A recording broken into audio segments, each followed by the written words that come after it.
welcome to hell. This is the help desk. You are not dead. Well, that's awkward. I kind of thought we fixed the astral projection problem. Is being a parent this hard for everybody? Or am I just that bad at it? Observational experience, which is all I got going for me, would tell me to tell you that yes, parenting is really that hard. But luckily for you, we have experts that we can consult. So just hold on one sec. No, don't ask questions. Just come. So, with or without crying, either's fine. This is a safe space. Can you repeat the question, or would you like me to do it for you? I don't need her to repeat the question. I recognize the look in her eyes, because I saw it a time or a million of my own. Darling, you are doing your best, and it is enough. Being a parent can be really hard. Struggling with some or a lot of aspects of it doesn't mean you're a bad parent. It just means you're a parent. You're going to have absolutely magical moments, and then you're going to have moments where you just survive. And that's okay. Being a person is hard. Raising a person can be even harder.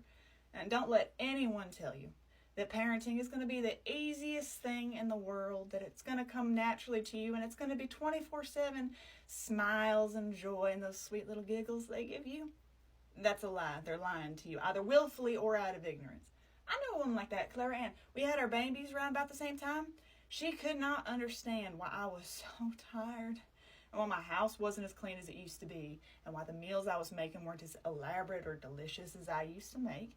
And I felt like such a failure as a mother and a woman for struggling so much more than she was. But then I found out that not only did she have a nanny, she had a maid coming to clean once a week, help her keep the house tidy. Her mother and sisters lived nearby, and they could come over and take care of the baby while she took a nap or went and did shopping or got her hair done or took some time for herself. I didn't have any of that. Now, hearing that helped me contextualize why I was struggling so much. But she was a really sweet woman, genuinely a very nice woman, but privileged and a bit dense about it. Bless her heart. Now, being tired makes everything harder. And I get the sense you didn't come down here of your own conscious decision. So that means you must have anywhere from a newborn to a 3-year-old. A 2-year-old and a 6-week-old. And every time I get one or both of them down for a nap, I swear to you the neighbor's cats sense it and they start fighting. Oh, I remember the nap time struggle well. We can't have that. I'll speak to someone for you and we'll get that taken care of, all right? I promise. Now, we're going to have to send you back because if you stick around, things are going to get real weird for you. But before you go back, just remember, you can struggle as a parent and still be a good parent. You're doing all right. Now, when you go back, try to take a slightly less intense nap. Keep it just on that side of astral projection. All right? And that's why we call a professional. Hey, Dante, you want to go with cats? Hold on. Hey, Dad. Hey, Sharky, I'm stuck. Is Lily there? You're what? Not gonna lie, I have a lot of questions. Starting with, why didn't you just call Mom? I would have, but I don't have control of my arms and I can't see anything, so I just whacked at my phone with my tail until it started ringing. Okay, yeah, that makes sense. Yeah, hold on one sec. So you get that we're not choosing the bear because we think we can take the bear in a fight, right? Like, that's not even a factor in the thought process. We are choosing the bear because statistically, the bear is the safer option. The bear is going to see me as a person, and bears typically don't attack people unless they're starving, it's a mother protecting her cubs, or they feel threatened and like they have to defend themselves in some way. Of course, there are very rare outliers, but generally those standards are going to apply across the board. Now, say the bear does attack me. What's the worst that's going to happen? It's going to kill me? Maybe eat my body? There are worse things than death. And there are far more horrifying things to have happen to your body than having it being eaten by a wild animal. Everything the bear does is coming from a place of survival and instinct, not malice. Say the bear attacks me and I do survive. No one's going to tell me that I need to pray for forgiveness for allowing the bear to attack me, and no one is going to tell me that I need to apologize to the bear for tempting it. Do you get it now? I mean, conceptually, yes, I guess, but, like, don't you hear how offensive your response and reasoning is to all of the men who have never done anything like that and who would never do anything like that? I mean, it's a random man or a bear, and you're choosing the bear without hesitation? Like, not all guys are going to do what you're scared of. I'm sure there are some that would, but it's certainly not all of them. Like, you just, I get that you have your fears, but you have to have a little bit more faith in humankind. Like, and if you can't have faith in your fellow people, then that is when you put your faith in God to protect you. Yeah, Dad, please continue holding. This might be a second. Oh, please tell her to hurry. My arms are going numb. Mom, funny you bring Sky Daddy up because the Bible tells us to choose the bear. Yeah. Proverbs 17:12, let's see, NIV translation, better to meet a bear robbed of her cubs than a fool bent on folly. Let's go with King James Version. Let a bear robbed of her whelps meet a man rather than a fool in his folly. NASB translation. Let's go with that one. Let a person meet a bear robbed of her cubs rather than a fool in his foolishness. I could go on. There's so many translations, but obviously there are far more important things I'd rather give my time and attention to. So why don't you chew on that and do a little bit of thinking on your way down to level 3. So you're done. Okay, so Dad is on speakerphone. I'm gonna let you explain this one. Hello, my love. I think I grabbed your chainmail out of our class this morning, and now I'm stuck in it. I don't have any chainmail. What do I have that looks like chain? Oh, did you possibly grab my dress that I got for the cocktail party with the aerial legions next week? Oh, that would explain a lot. This is gonna be really pretty. So I super don't want to rip this. Can help? Lily, stop laughing. I'm not laughing. I'm trying to figure out how I can break away to come help you because we are kind of busy today. And that does complicate things a bit. What about Greg? I can't really see anything. I just kind of was whacking at my phone until it called someone. So if you could call him, I mean, he does like delicate pottery things with his hands, so he should be good at this, right?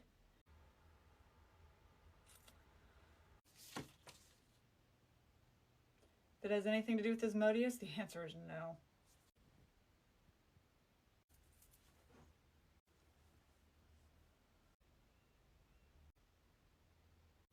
I'm ready for my close-up, Mr. DeMille. Well, that one was gross. Hi, welcome to Hell. This is the help desk. How can I help you today? I'm Mike. I am the #1 dating and lifestyle coach for men. Could you get me a man that I could speak to and maybe a coffee? I'll see what I can do. Excuse me, guys. Could I borrow you both for a second? Make sure you save it in multiple places, too. If anything goes wrong, you'll thank me. Ruggie, I just tried to explain to someone that their computer was not the reason for the rodent infestation in their home. I am not taking any more calls today. Oh, yeah, I respect that. But this one isn't a tech call, and I'm fairly certain that all you're going to have to do is stand there. I get the impression that this guy likes the sound of his own voice. Dante, you can come too. This guy wants to speak to men because he is your #1 dating and lifestyle coach. If you had to gauge it, would you say that this one's going to be more or less interesting than the one who didn't think that women could arrive again? It's like the 5th one this week. All right, but I'm not saying anything. You might want to grab some ducks. Gentlemen, thank you for agreeing to meet with me today. So as we all know, everything good is built on an exchange of goods and services, and I would like to propose one of those exchanges today where I will provide you with my valuable coaching skills and giving you all those lifestyle tips and tricks that I have to help you become a better man in exchange for a little bit of help in the situation I seem to have landed myself in. I'll start off with a little teaser. So one of the best ways to establish yourself as a dominant, high-value man, the epitome of masculinity, is through stoicism. It's not your size, but it certainly is your color. I'm mostly just impressed you got it that far on. Alright, tell you what, I will guide it and pull if you kind of like bend over and wiggle. Okay, just bend over and wiggle. I can, slow down. Grab the wall. Then wiggle like you're trying to make your ass fall off.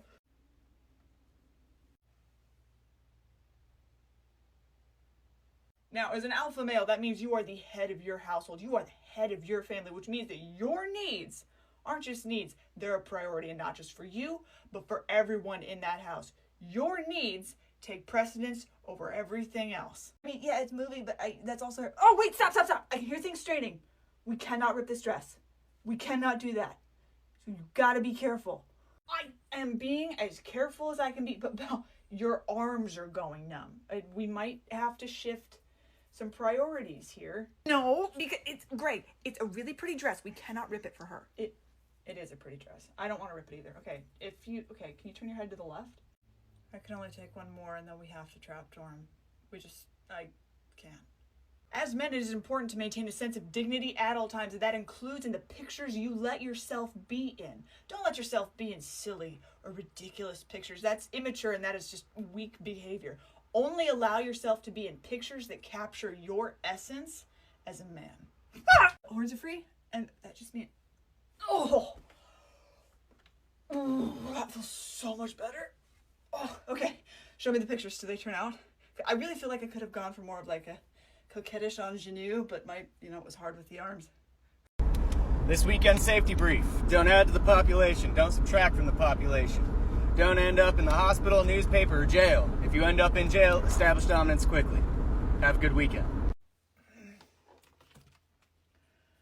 Else help desk. This is tech support. Yeah, I require assistance. Of course, it's the mortal world. How can I help? I ordered a product. Product arrived today. I opened it, and inside there was the product and a little informational booklet, but I'm looking for a manual. Where is that? If there's not a hard copy of your manual included with your product, then within the booklet that you were given, there should be a website you can go to in order to find a digital copy of your manual. Do you see anything like that? Oh yeah, it's right on the cover in big bold letters. It says manual, and then it directs me to a website that's, whatever/manual. That would be the one. Type it into your web browser. Oh yeah, I've already done that. It took me right to the website and boom, opened up. Right there's the manual. But that's not what I wanted.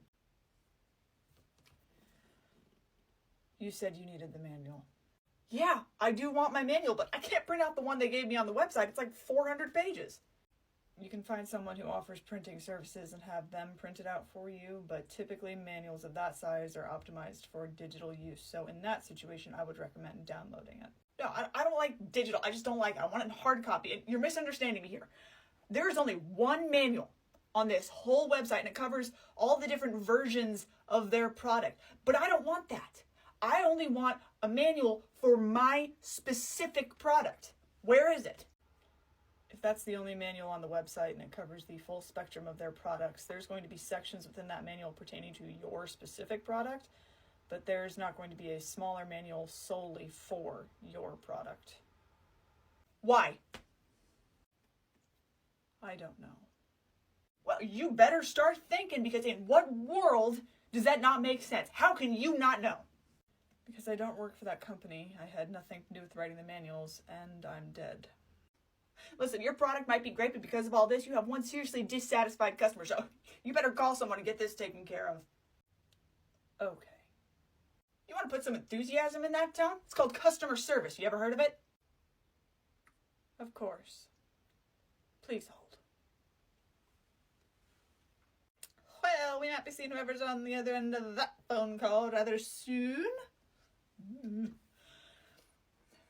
Mom. I need to talk to you for a second. What's up? Not me. I haven't grown in years, and you know I can't walk in stilts. I've been talking to Ruggie, and she's ready to go back.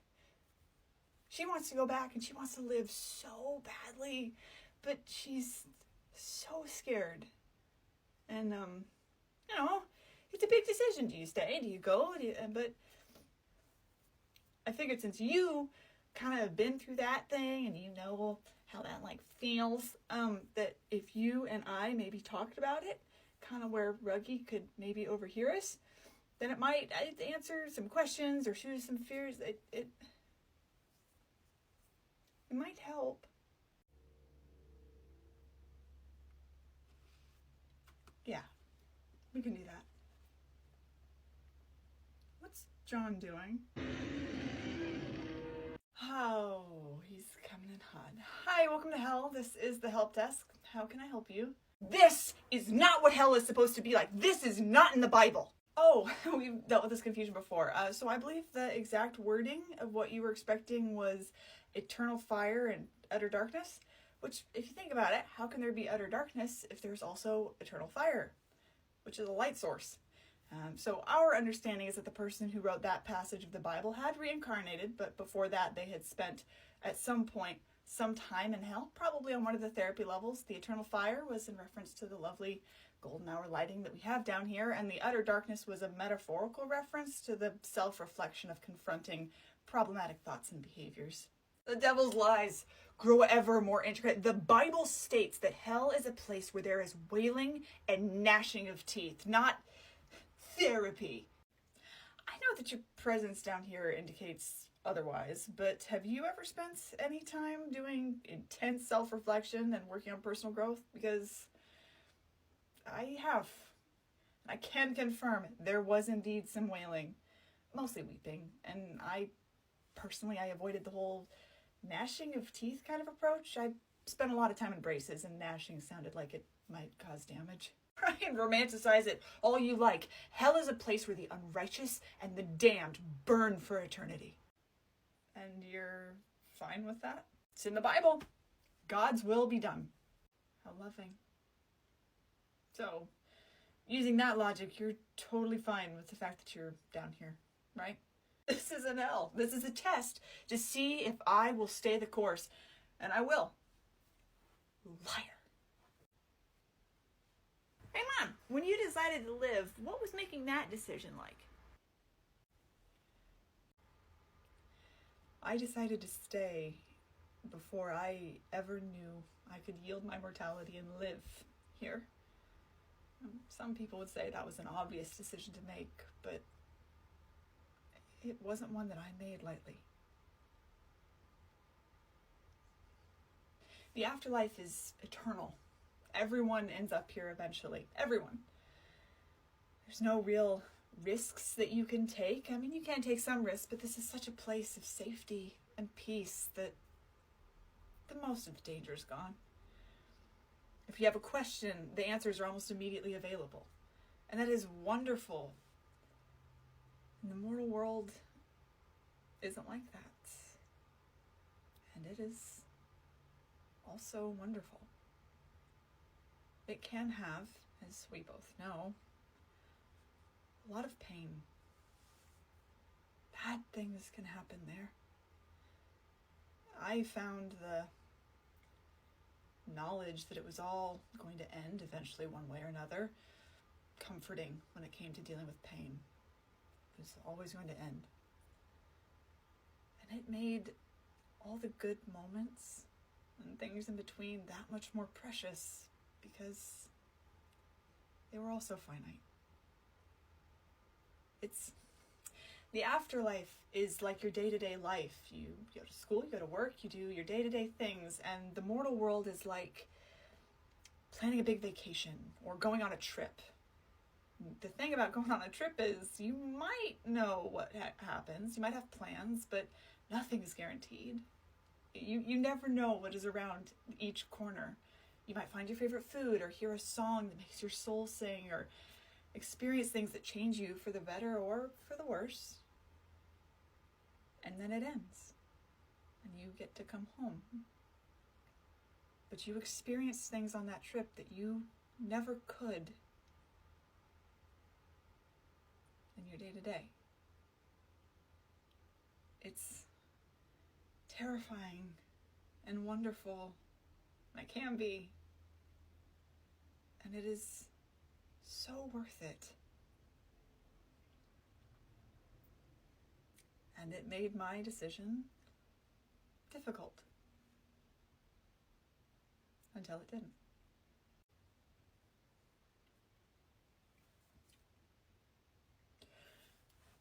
Do you think she got that? I think so. In the grand scheme of things, I mean, who's to say? Hi, welcome to hell. This is the help desk. How can I help you?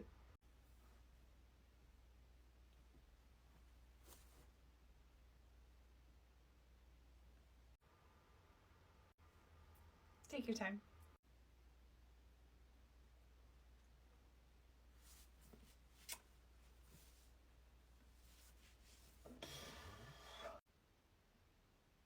Yeah.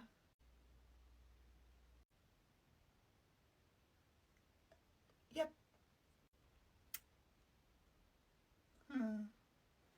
Communication is so important. Speaking of, have you told Sharky yet? Not yet. I heard her talking to Lily, and I haven't been able to find her since. Sharky said something about having lunch with Belle today. Oh. I want to ask her one more time if she'll go back with me. Good. Will you still go if they don't go with you? Yeah. I hope they do. And I think she'd really enjoy it. And selfishly, nothing would be quite as scary if Sharky was there with me. But if they're not, I'm ready. And I'm still scared. But honestly, now that I've made the decision, I'm excited. Yeah. Oh, Froggy, we are all so proud of you. What a life you're gonna have. Yeah. Yeah, this time around, I'm gonna live.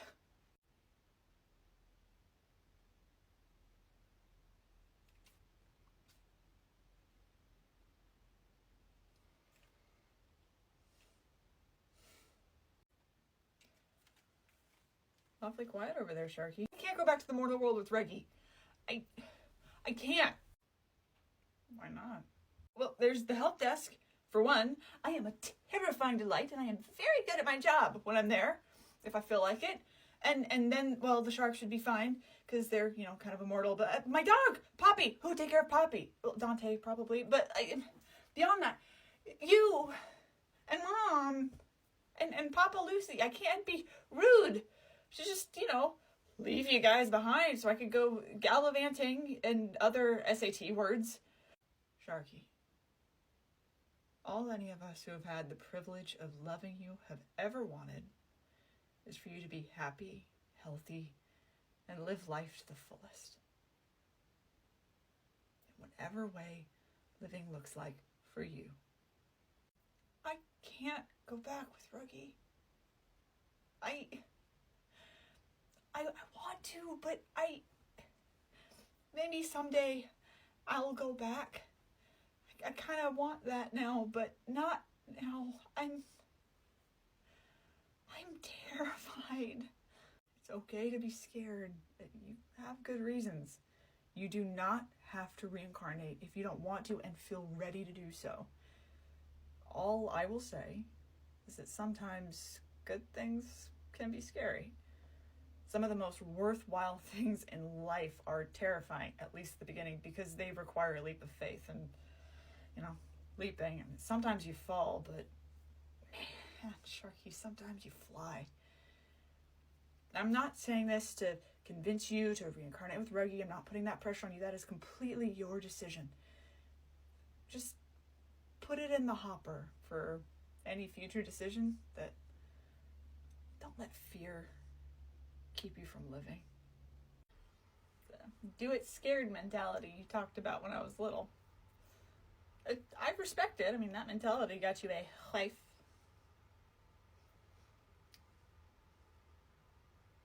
Do it scared. I mean, what would that even look like? Hi, welcome to Help. This is the help desk. Full disclosure, I'm not really in a position to take on any more emotion, and the person before you edged self-awareness for so long that even masochists would have found it excessive. So if you were hoping to get a head start on processing some stuff, totally respect that, but I would encourage you to talk to literally anyone else except for John. Or you could just go down to your level. Oh, I don't have a file for you. I'm so sorry. What can I do? Hi. Are you good? Yeah, I mean, yeah, my girlfriend's getting ready to reincarnate. Oh. The second one. It's definitely a good thing. She's worked so hard for this. It's not like we're going to be separated the whole time. I do get to go to the mortal world eventually, but there is going to be a brief period of separation that I'm not looking forward to. Oh, good for her.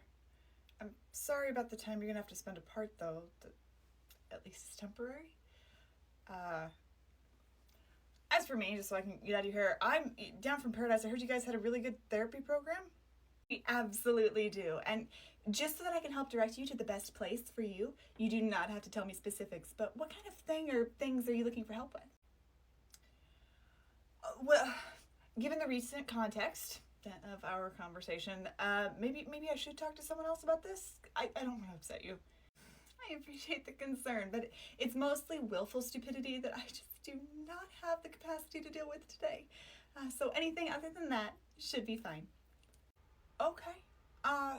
Just raise your hand if you want me to stop. So I was single by choice my entire life, never had any kids. That's not what this is about. I loved my life. I am very proud of the way that I lived my life. However, I spent so much time and money and effort celebrating the milestones of the people in my life that I do not begrudge them at all. I'm talking the engagement parties, bridal showers, bachelorette parties, weddings, baby showers, housewarming gifts. I was so happy to celebrate those things with them. But because my milestones were different, they never got celebrated like that. I got my master's degree and like 6 cards. Everyone else just kind of put it in the Christmas letter. I would have loved a KitchenAid and some nice candles to go along with the little bit of student debt. But all that to say, there's a bit of pain there, clearly, that I would like a little bit of support and processing so that I can move forward in the healthiest possible way. That is completely understandable. And congratulations on your master's, by the way. That's amazing. So you're going to want to go down to level 1, and from there you're going to have a couple of options. If you prefer individual therapy, we have several therapists who have actually specialized in singles. And if group therapy is more your jam, there are several of those as well. Thank you. You stay strong. And tell your girlfriend congrats. Nicely handled.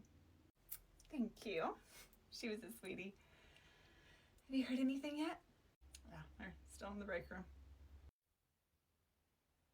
Ruggy, I don't think I can.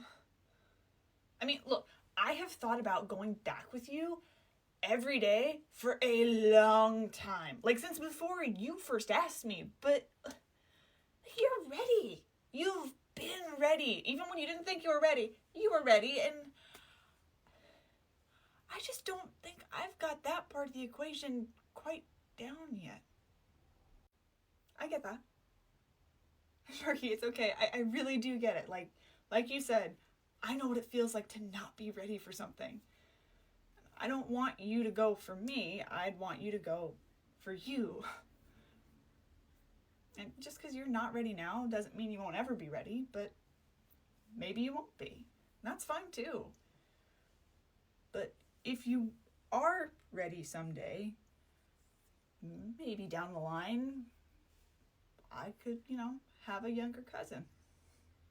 Psh, everyone knows that unless you're an older cousin, the younger ones are the coolest, so.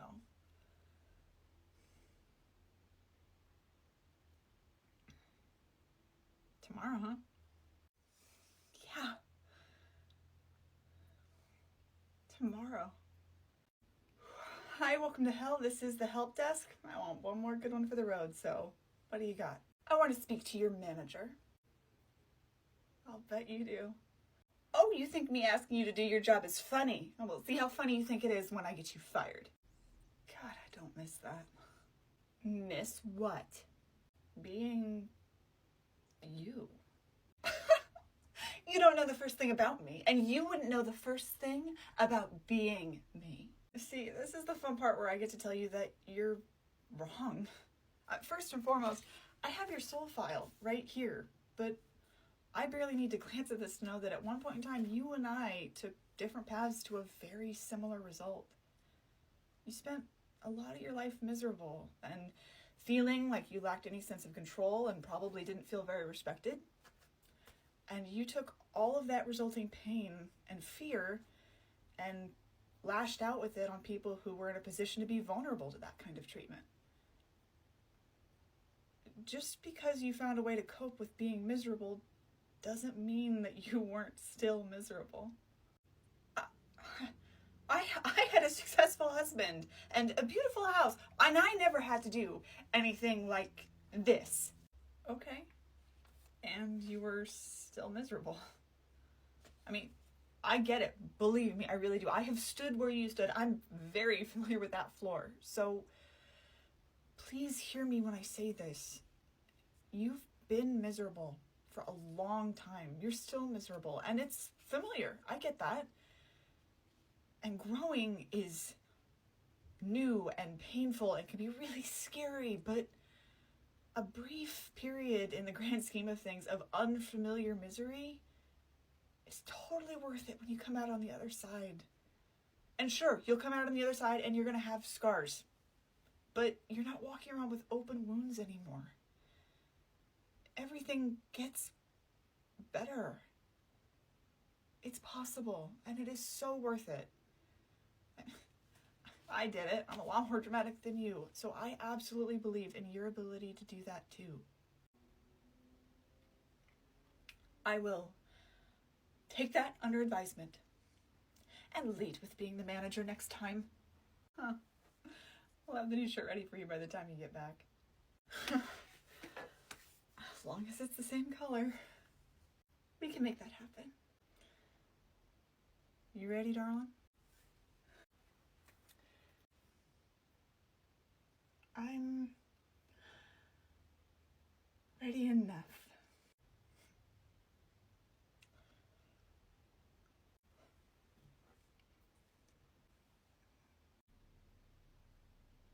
I'm gonna miss you, Miss Reggie. It won't be the same until you get back, but you're gonna do great. Thanks, Dante. Angel. Well, we got you out of the sexuality closet, and I think it is high time you stop sleeping in the storage closet. I love you. I will always love you, and I cannot wait to love you in the mortal world. I might not remember everything until we get back, but I'll always be loving you. You've done something incredible, Reggie. Hell's proud of you. Well, before we all lose it, are we ready to walk out? Today's your day. If you are, we are. All right, so your paperwork is all taken care of, and the gate back to the mortal world is down that little hall whenever you're ready.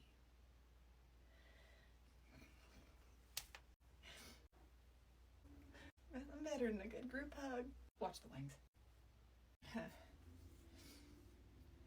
Sharky. I mean, you're gonna kick ass. Oh yeah, I learned from you. Thank you for being my sibling in all the ways that matter. Thank you's not really adequate, but I mean, Lily's the one with the degree in communication, and thank you's all I've got, so. Thank you for all the lessons, and the lectures, and the stupid jokes, and all those other moments in between. You all saved me. Thank you for giving me a hand up when I desperately needed one. We might have offered you a hand up, but you were the one who was brave enough to take it. Yep, it was a team effort, but you carried it. I'm your Sharky.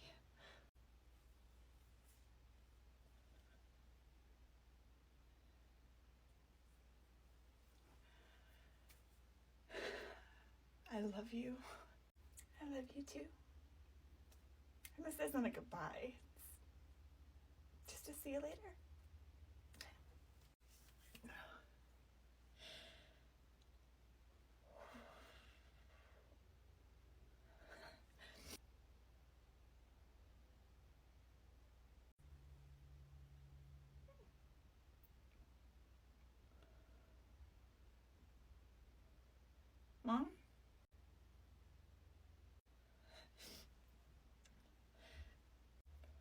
Do it scared. After that, have fun with it. Name something weird after us, okay? Obviously.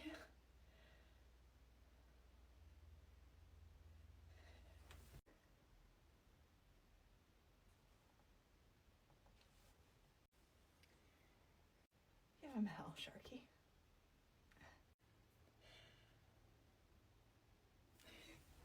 Reggie, wait for me! Sharky?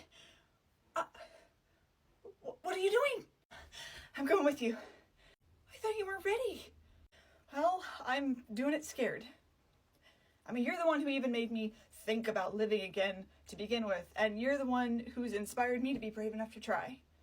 I'm doing it for me, but I want to do it with you.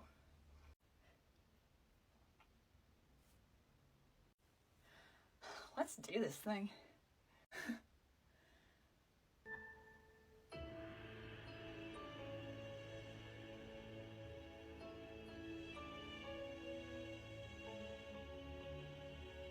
Is there, like, something I need to do? How long have you been waiting? Excuse me. Hello? Sorry. Help desk. What do you want? You're wearing earplugs at work? Yeah. It's a customer service job. I feel like earplugs are, if not common sense, certainly a part of the dream. Besides, I can barely tolerate doing this. I can't do this while listening to that all day. How many times do we have to go over this? Using a word with more syllables doesn't make what you're saying any less weird. Transubstantiation is an actual word that was appropriate to use in that context, and it's bold to be getting a lecture on weirdness from you. Oh, your sleeve is messed up. Here, let me fix that for you. Oh, thanks. Yeah, SAT words are not get out of jail free cards for weirdness. They're just not.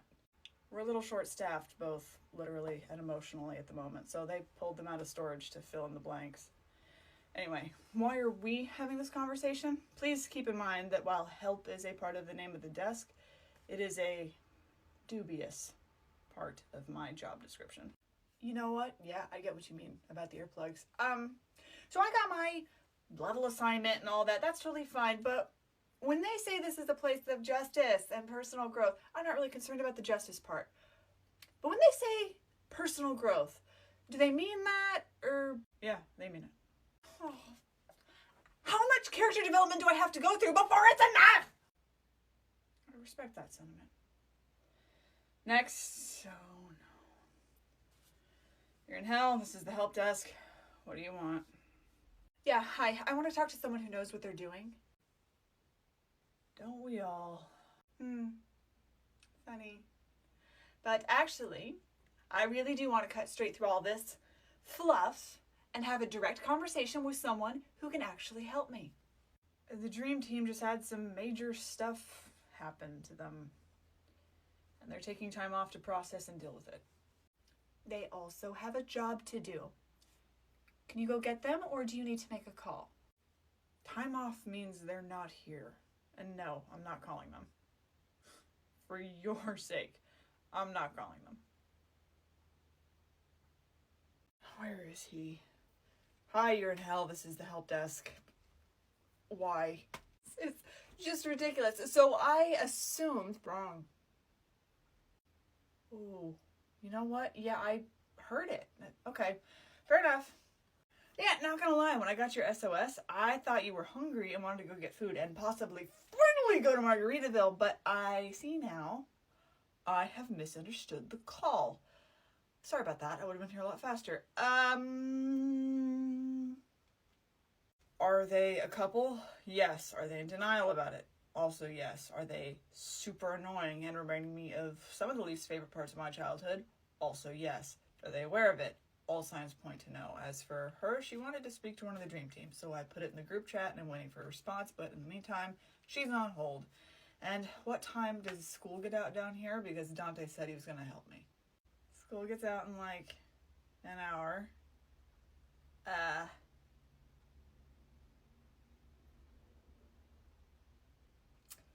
Okay. In case someone hasn't responded in the group chat about her yet, I think I have an idea for how to get that one handled. As for, what if I didn't talk to souls, because I think I've shown I'm not qualified to do that. But what if I was here as just like really tall, emotional support?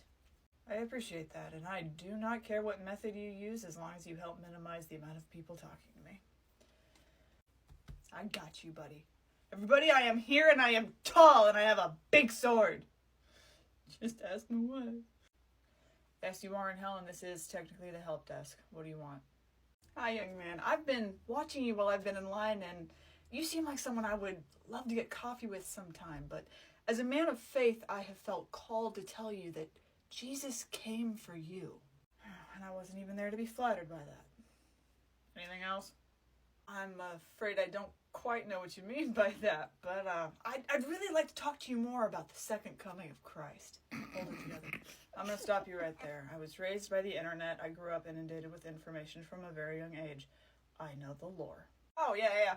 I totally understand that, but, there's a lot of bad information and misunderstandings out there. I'm happy to clarify if ever you want me to, but I just, you've got a Jesus-shaped hole in you, and how are you planning on filling it?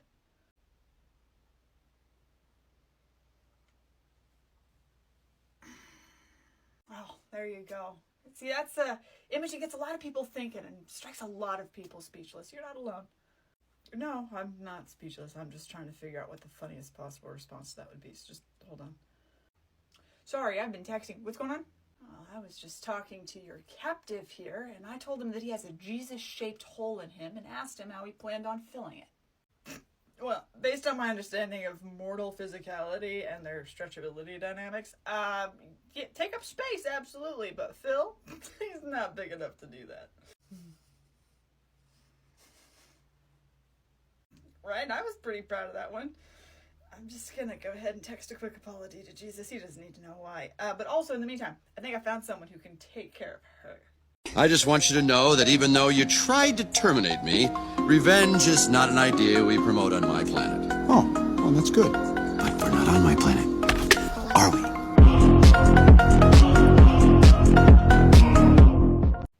Oh, this is so much more than a little busy.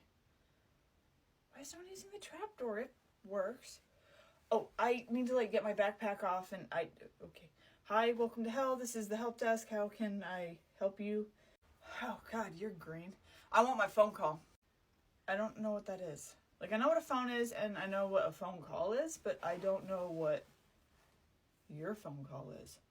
My phone call. When you get taken into custody, you get one phone call. I know how that works because I've seen it on TV. And clearly it's a thing down here because look at her. She is waiting on the phone for whoever she called to help her out with the situation. So, not only do I want my phone call, I want a way to look up people's numbers, because the only number I've got memorized is the emergency one. Something tells me that's not going to help in this situation. So, I want my phone call just like she's getting. I don't know what that is. That's not standard procedure.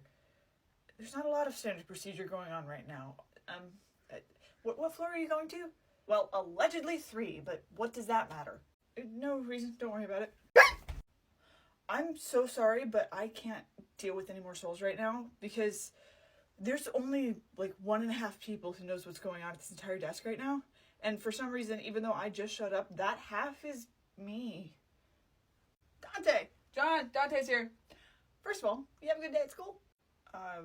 Yeah, actually. I got one of my project reviews back, and it had positive things.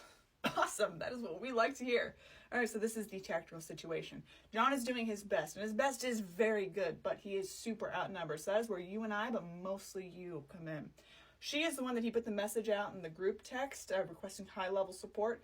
I sent out a slightly more annoying and pointed message, and I got confirmation that she will be dealt with, but the person in question just has to finish her breakfast first. So know that situation will be resolved. The Catholic and the Protestant, they are bicker flirting, flirkin' bidding, birkening. We'll decide what the name is, but they're doing what they do, and it's actually kind of vaguely effective because most people are so annoyed by what's going on with them that they're just going to keep moving. The downside of that is it's also annoying John. He's up to 4 emotional support ducks. He has not asked for the goose yet, but it is available if he needs it. In the meantime, do you need the goose? I'm good, thank you. I think we should, or do you think we should call someone? Honestly, this is more your battlefield than it is mine, so I will defer to your expertise on that. But if the goose is not to your taste, could I also interest you in my daughter's teddy bear that I borrowed with permission? It is in the dinosaur onesie, but there are other onesies available. Is this more supportive to you? I don't want your daughter's generosity to, go to waste. The dinosaur onesie is fine. Thank you, sir. I'll call Miss Judy. How long is this going to take? Congrats, you've reached the help desk's hottie line. How can I shame you in front of your ancestors today? Hi, welcome to help. This is the help desk, but I just need a quick minute to deal with something. So if you could wait, please. Thank you. Okay, John, I know you're discouraged, but look, we've got non-sentient emotional support. We have sentient emotional support. I've called for backup, so I think as a team, we can do this. Well, come on, you know better. They're not rituals that sound so pagan. They're sacred traditions. Okay, so what I'm hearing is that instead of calling it my evening ritual, if I instead call it my bedtime sacred tradition, you'll stop giving me grief for turning the sheets down before we go to bed. It doesn't matter what you call it. It's an unnecessary step in the process. Either way, you're going to get into bed. It is not unnecessary. It makes the whole experience feel more welcoming. When you get in on your side of the bed and I've turned the sheets down for you, do you not feel more welcomed? I feel like I'm gone to bed. Oh my God. Fine, I appreciate it and I appreciate you, but don't take the Lord's name in vain. Oh my God. I think as a duo we can do this. With his modus, it's more like 2.5. But I think you're right. Alright, okay. Your soul's been waiting for a while, so do you want to... Like he said, you're in hell. This is the help desk. Begin. Oh, I'll begin. When you unreasonably asked me to wait, I decided I was going to use that time to compose exactly what I wanted to say about you, about this whole situation. And now that I have your attention, finally, you're going to listen to every word. So yes, let's begin. Fuck. Goose? Alright, boys, that's enough foul language for one day. I'm going to take care of this situation, but in the meantime, John, sweetie, you look like you need a break. So why don't you go have one? And also know that there's some fresh scones in the break room. You might need one or two. Dante, darling, oh, you are growing up so fast. Anyway, what is the deal with the lady on the phone? Do I need to worry about her? So good to see you, Miss Judy. It looks like she's not on hold anymore, so that situation should be resolved pretty soon.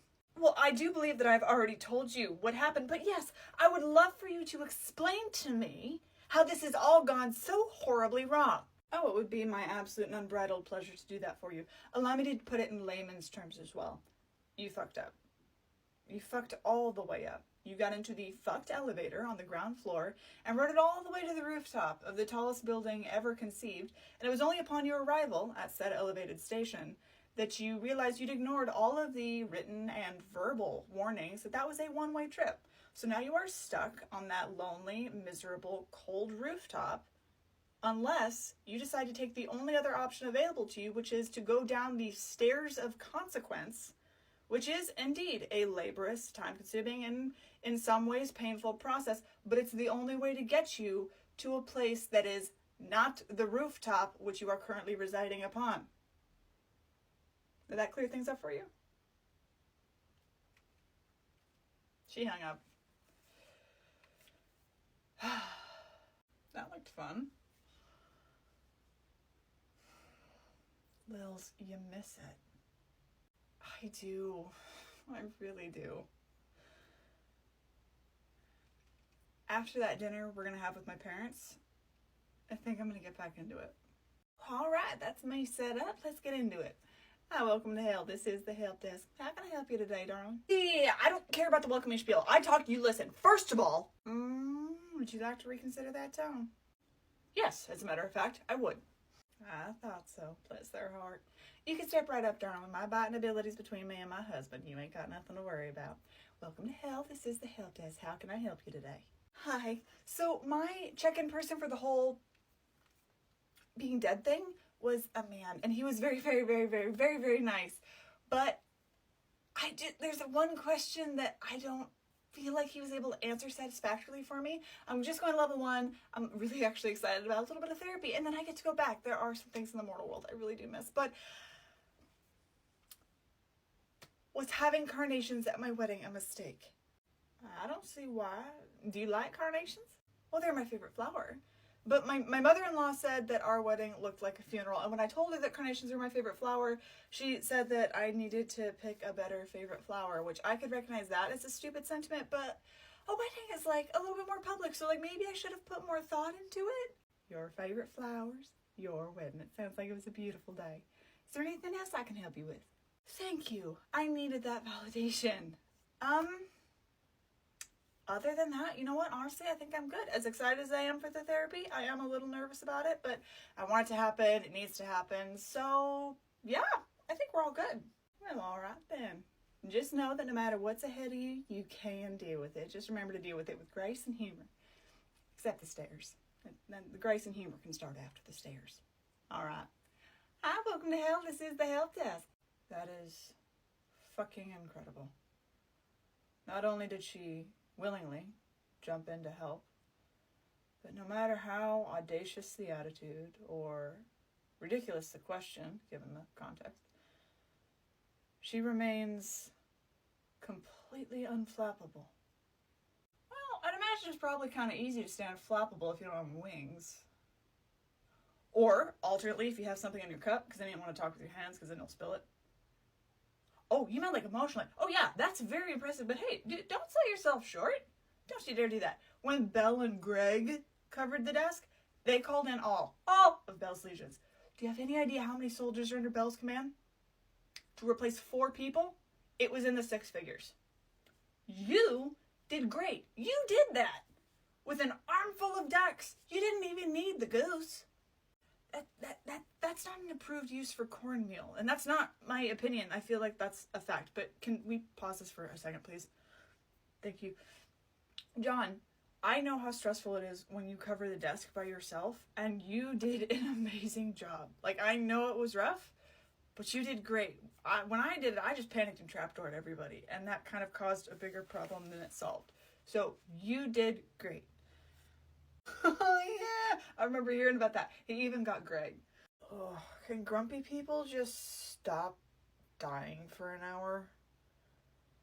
Or at least stop complaining about it? Miss Judy, I'm going to have to go home soon because I've got to work on my final project, but I can help with a couple more souls before I go.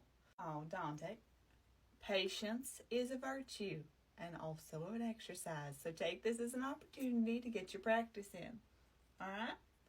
Dante, don't worry about the souls. I can handle them. You go home and do whatever you need to do and take some time to relax while you're at it. You've earned it. Thank you. I really appreciate that.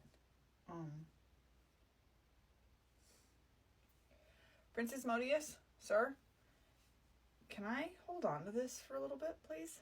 Oh yeah, go for it. I remember how those school final projects go, and the bear's definitely going to help. Do you want to look at the other outfits for it? There is a shark onesie. No, thank you. The dinosaur onesie's perfect. Thank you, sir. I'll bring it back. Did Sharky say goodbye to Dante before they reincarnated? Or leave a letter or a note or an affectionately placed granola bar or something? Please don't ask me to think about feelings right now. Sharky didn't say goodbye to anyone. Sharky barely said goodbye to Lily and Belle, and Lily said somehow they were expecting it. I don't know. All I know is that I have to get out of here because they are driving me nuts. Oh, the Catholic and the Protestant? Yeah, they are committed to that bit, but hey, I mean, it seems effective for getting the souls to keep moving. John, if you don't mind me asking though, why exactly do they bother you so much? Because they remind me of my parents who fought over anything and everything all the time. If they could find a way to bicker about air, they would have done it. They didn't even like each other. They just liked fighting with each other. And I, as their only child, was a very easy thing to fight over and about. I was so jealous of all of my friends whose parents simply got a divorce. It was not a happy environment to grow up in, but I have a happy environment now, and I would like to spend time with there. Oh. Hey, all right, that's enough fighting. You deal with the souls the old-fashioned way, you go back to your cell, yeah? Daddy has you. Hey, baby. Lucifer, hi. Yeah, I thought you were Soraya. I'm just up at the help desk because Judy's taking care of it essentially alone. Oh, well, she's not alone anymore, Azzy, so you can go take care of what you need to. Besides, look who I found in the elevator. Belle and I are on our way down to have dinner with my parents, but I wanted to stop by and see how you guys were doing and maybe deal with the solar too. You know, for fun. Hi, welcome to Hell. This is the help desk where we always do our best, whether you like it or not. How can I help you today? Hi. First question, not the one that I initially came up to ask, but it's the one I need answered right now. That seems like a situation about which I should feel concern. Is that a correct assessment? Fascinating. And I say that because they had photographic evidence of your inability to keep your hands to yourself. Well, camera angles make anything look bad, okay? And besides, if you saw the people who accused me of groping them, they're not my type. They've got weird hair. They're probably furries or something. Like, besides, I would never get caught doing that. So sorry, could you repeat that last part? I'd never get caught doing that. One more time? I'd never get caught doing that. Yeah, you did say what I thought you said, which is interesting that you phrased it that way because saying that you would never be caught doing something is very different than saying you would never do something in the first place. Interesting little slip of the tongue there. And apparently that's the most interesting and amusing thing your tongue has ever done.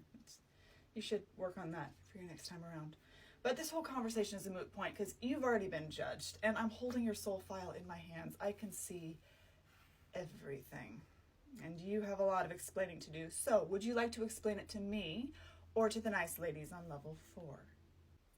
No, I think they're fine. I appreciate your response. But I'm concerned. Okay. Anything else? Yes, actually. So I have been assigned to therapy, but I recently converted to a religion that doesn't believe in therapy, so I will require an accommodation for that. Did this conversion happen to occur at any point between now and you going through judgment?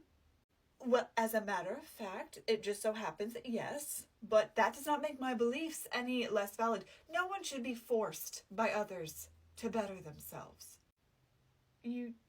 I'm sorry, but you do realize that therapy levels involve you having your own personal, very comfortable room, and then you attend therapy sessions in equally comfortable rooms? Okay. What would you prefer? Well, I grew up Catholic-ish, so I was thinking something along those lines of perhaps the confessional, but without the kneeler. It's rather hard on the knees, so something more comfortable. But then maybe there would be someone there who's non-judgmental, who would listen while I talk through things and maybe reflect things back on me to help me think more deeply about things. But then I could talk through and process things and come to growth in my own time. A luxury confessional, if you will. I believe you'll find what you're looking for on your assigned level, level 2, in therapy. Hold it together, Penny. You're doing great. Oh, I did miss this. But running late. All right, that's me off. I'm heading off to dinner. Wish me luck, everybody. Hi. What do we do? Just say the thing. Hi, welcome to Hell. This is the help desk. We can't help you. Boys, that ain't your line. And you know it. Be helpful or else. Well, it was worth a shot. Worth a shot? You do realize that if we get into trouble here, it's not like we can just go to confession and get absolved for that. You realize that, right? The scary blue one said no more fighting. Yeah, I know. Welcome to Hell. How can we help you? I don't think specifically you two can. So I'm going to wait in a different line. Exactly. That's what I've been telling everybody. Where's the mean tall one? She handles all this kind of stuff really well. Like, I know she said she was doing something, but honestly, how long does dinner with your parents take? Yeah, so Ruggy, or Ruby, rolled over for the first time this morning. Yeah, we got to watch it. And Sharky, who continues to hate tummy time, I am convinced is going to learn how to crawl just so she can chase their dog. So yeah, they're doing good. They're so sweet at that age. And it seems like they have such a nice little family. But how are you two? Well, I think we suspected for quite a while that Sharky was going to go back with Ruggy, now Ruby. So it wasn't as out of the blue for us as it was for some other people when Sharky went. But, I mean, watching the two of them get to live together, it's amazing. I think it's everything we wanted for Sharky. It's certainly everything we wanted for Ruby. Just so proud of them. I do miss the both of them, but I'm more proud of them than anything. Yeah, we didn't raise Sharky to stay with us forever, and Ruby, we always knew was going to go back, because we found her a loophole. She didn't have to go back, but she wanted to, and she wanted to earn that for herself. Getting to see her growth, I mean, we were never considered her parents, but getting to see her growth and her journey, that was a gift. That was a powerful gift. But yeah, I stopped by the help desk on our way down here, and God, I missed it. Felt so good to be back, but it is different without them. But I'm so happy for them that I can't let missing them weigh me down for long. That reminds me of when you left for college. Watching you back out of the driveway. And it's like, there goes our baby. Don't know what's going to happen to you. We don't know what you were going to do. Didn't know who you were going to become. Didn't know what you were going to do with your life. We didn't know anything. But you were grown. And it was time for you to go live your life. And it was terrifying. But, man, we missed you, but God, we were proud of you too.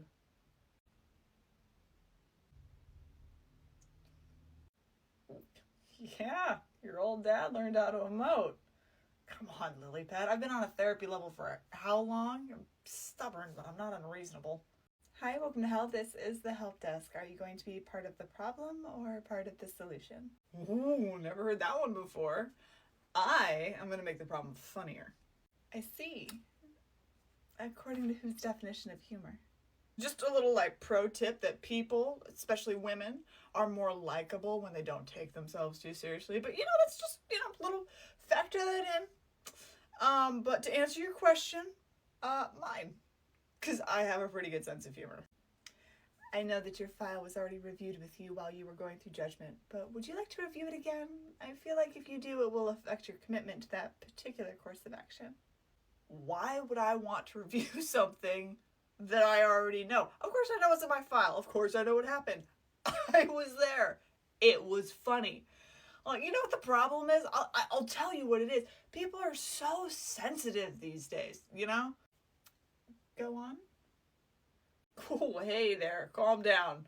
I don't take orders from girls because, what do girls know about anything other than, makeup and shoes?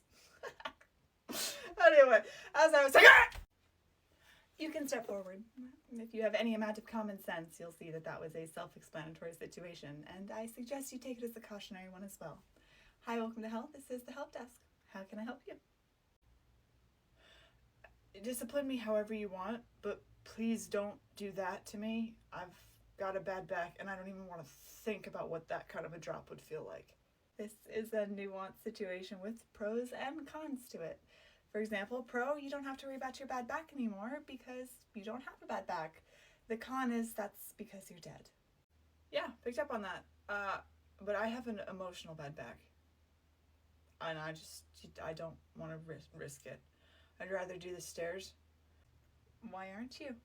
I mean, if that's how you feel, then why get in this line at all? This seemed like the lesser of two evils at the time.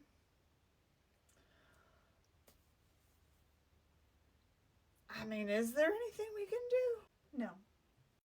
Nothing I can offer you? Money doesn't exist in the afterlife. Friendship. I appreciate the offer, but I'm all set for friends. They're actually going to get a kick out of hearing about this. Sex. Married. And I refuse to believe that anyone could do it better. Oh, that reminds me, we need to test out those book scenes for the authors. Puppy. We have one dog and several outdoor dragons, and that is enough for us. I really think you should just go down to your level. Yeah, you're probably right.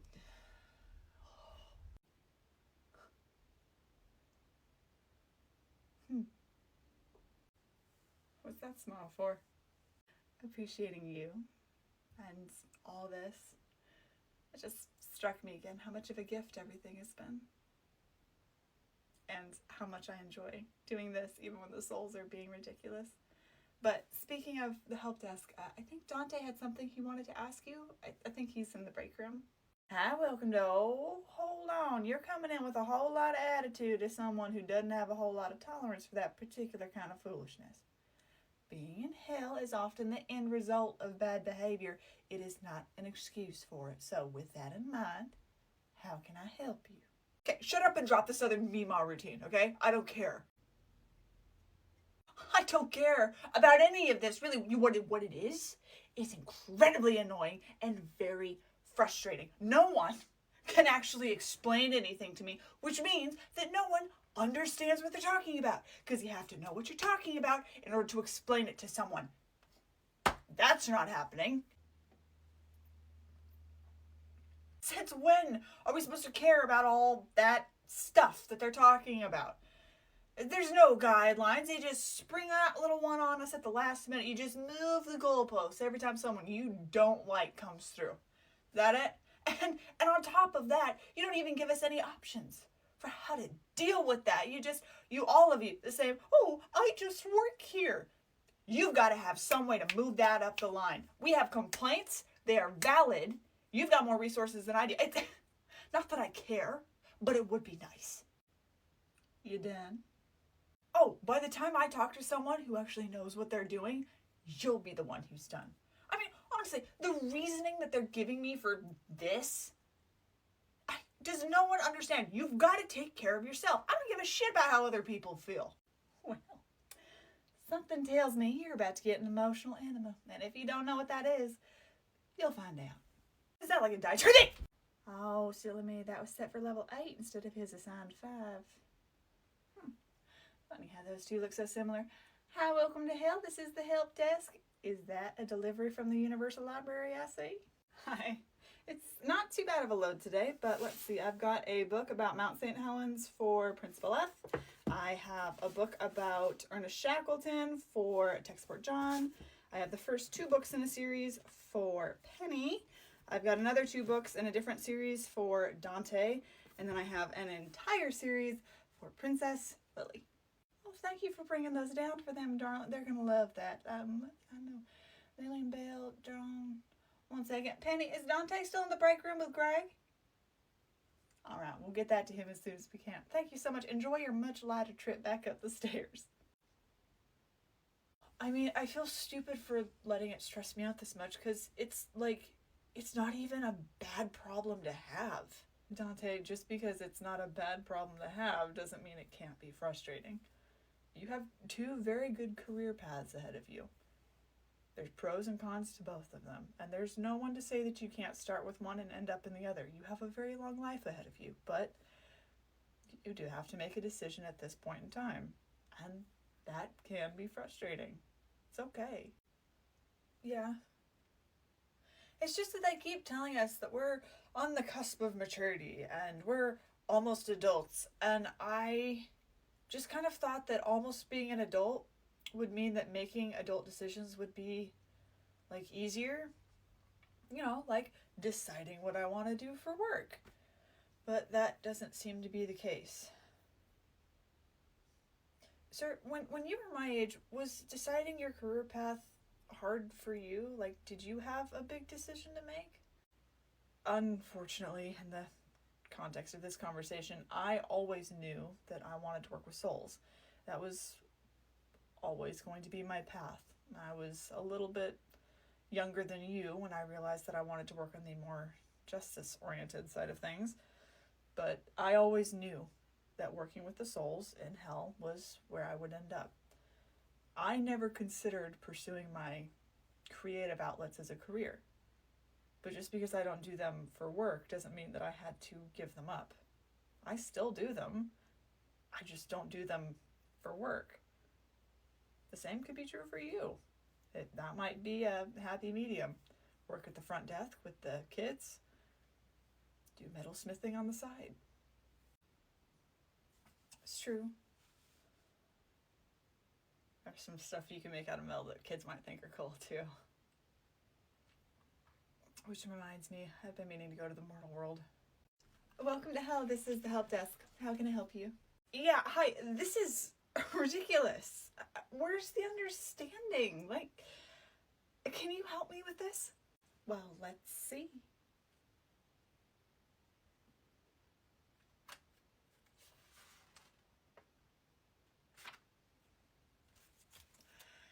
I could help you with this. However, I think it would be far funnier if someone else specifically handled this conversation with you. So, where's my phone?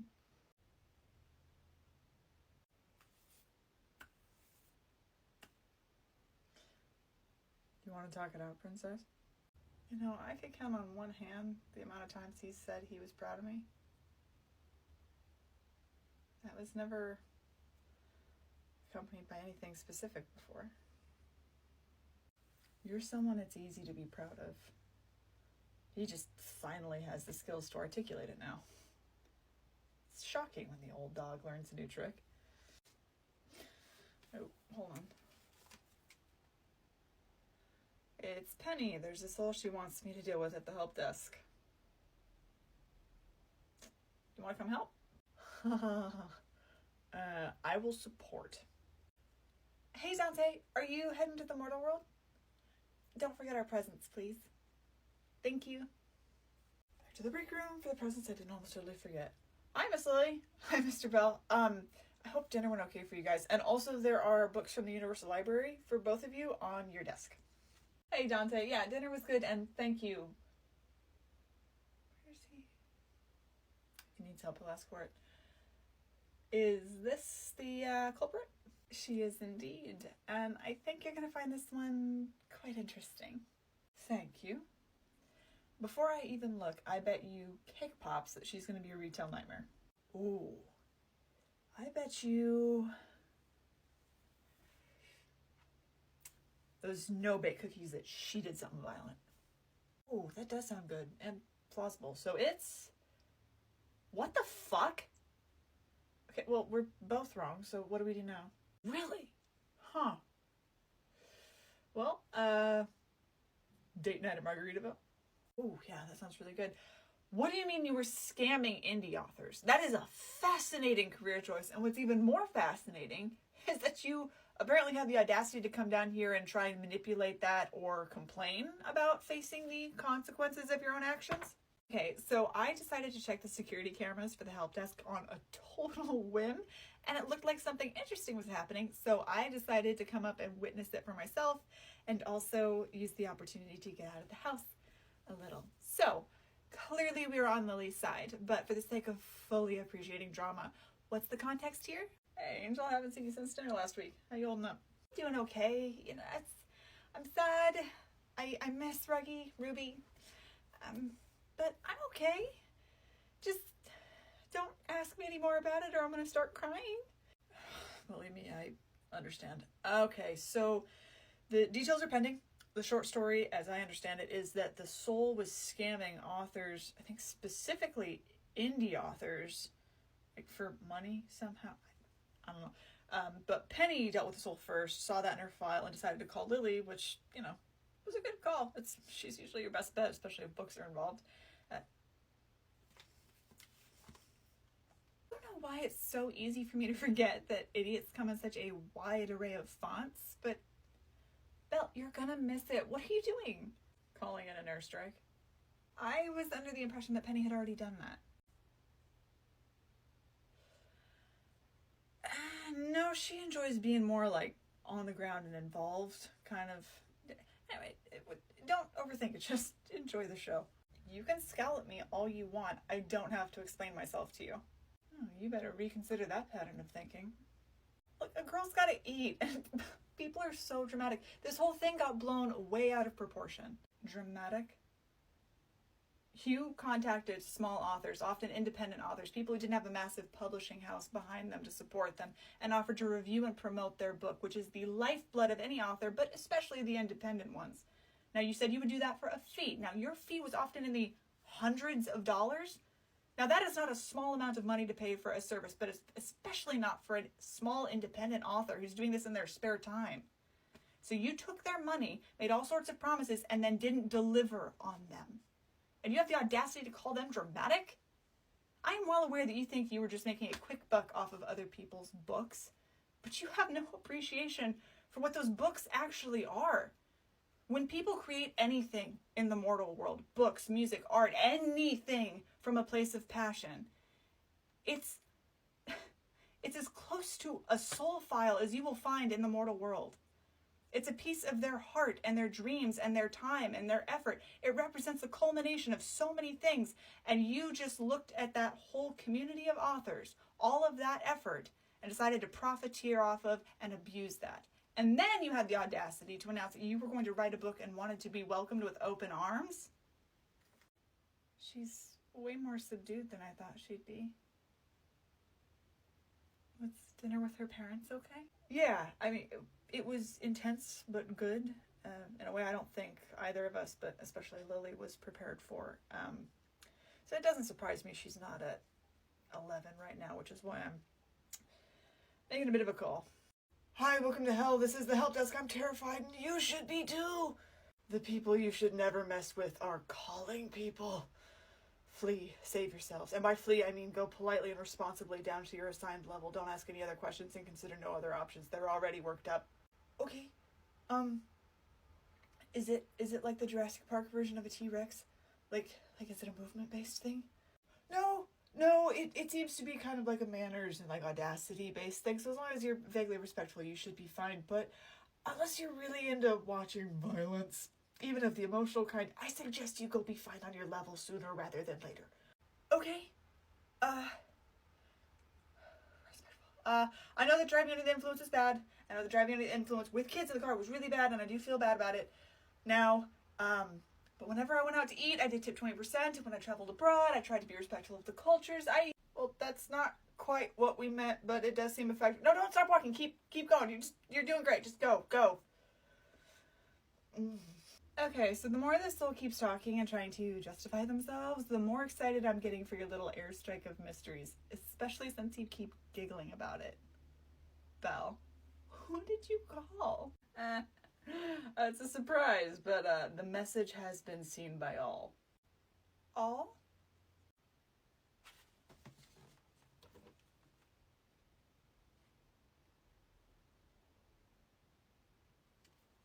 If you're looking for a table, you can have this one. I've got somewhere I need to be.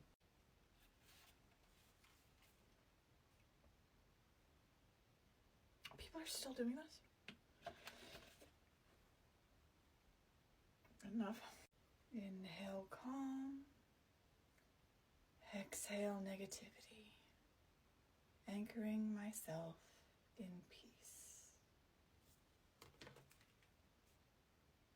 That fucking bitch! Okay, the Phalanx. Incredibly informative, but not at all what I expected. I have so much respect for Holly Black right now. I don't respect that. I'm on my way. She gazed up at the ever-deepening azure sky with trepidation, with hope. What would she be feeling in this moment? Blind rage, apparently. Oh, that could work. Oh, No, you've been wonderful. I really do appreciate it. I think that answers all the questions I have about the tentacles. But could you explain more maybe about how the size thing works? I'm so sorry, Lord Cthulhu. That's gonna have to wait. There's something I have in hell I have to go take care of. But yeah, you can call me anytime. Well, I don't know if it's worth leaving the Rainbow Bridge early for, but there is someone who is scamming authors who just showed up in hell, and they're giving all of us an opportunity to come down and say our piece.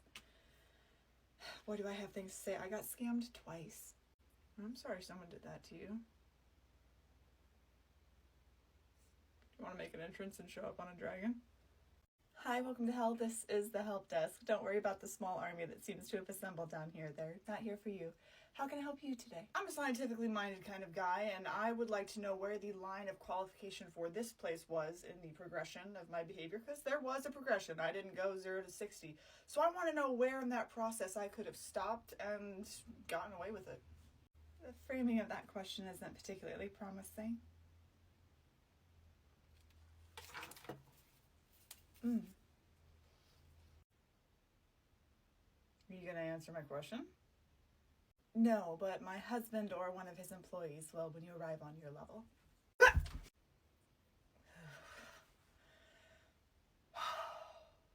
I love that we forget most of the files once we put them down. Most.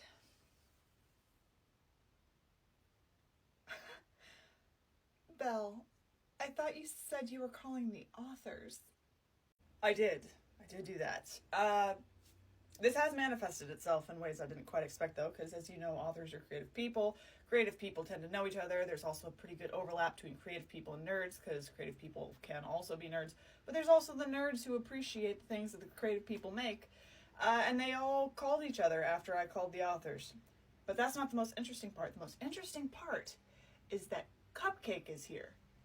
Would you like to know who is on Cupcake's back? Cupcake the dragon? Oh, there's too many people. I can't see. Who is it? Lauren and John. Our John? Tech support John? Because they were spending time together on the Rainbow Bridge. Oh, they got Sharky's chainsaws out. Oh, that does my heart good to hear. John and Lauren. Romance author Lauren? She's so sweet. Greg and I know her because we're rather acquainted with her manuscripts.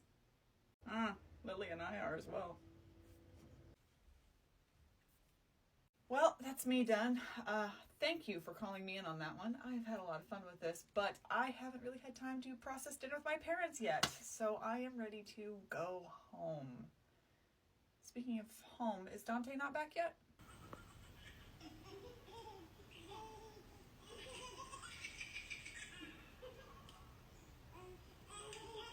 Hey, babe?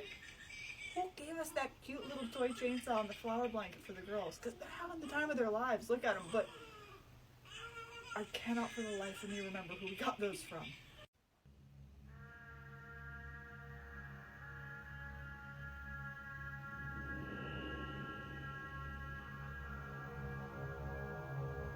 Hi, welcome to hell. This is the help desk. It's a new day and I have the same low tolerance for bullshit. Be a dear and give me something good to talk about in the break room. There are no signs or guidelines or directions posted anywhere for we the customer to see.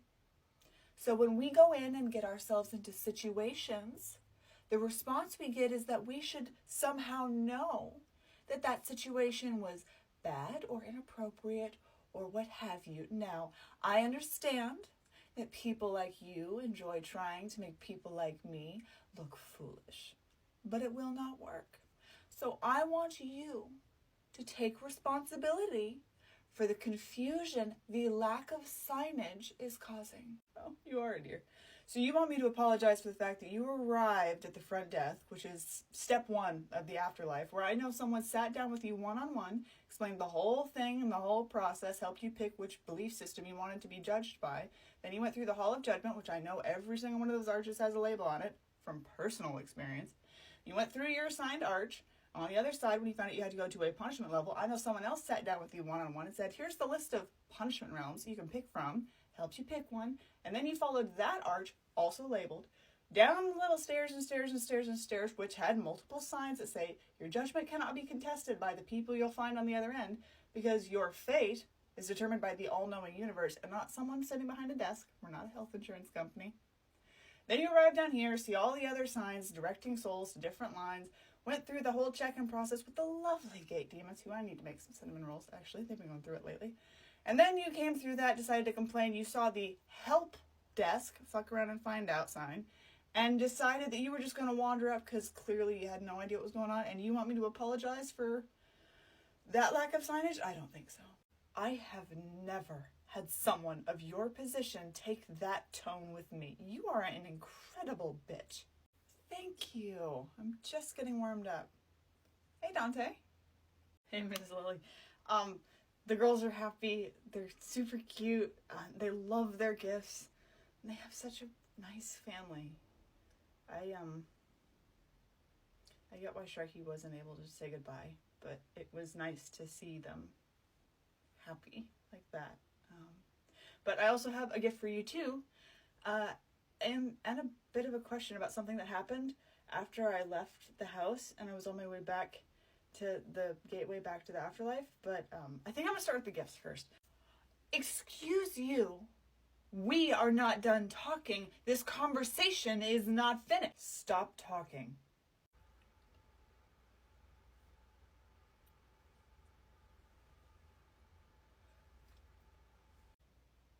Don't ask.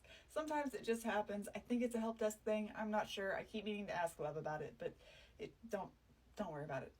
What do you have? Okay. Anyway, I remembered the sock thing.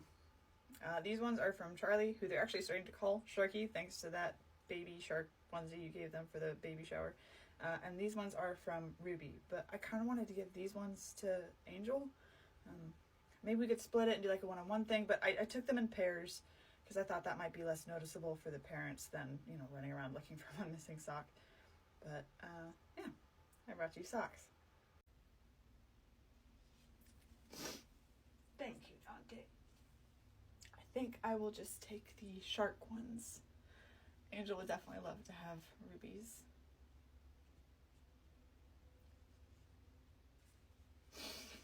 Before I completely lose it, what was your question?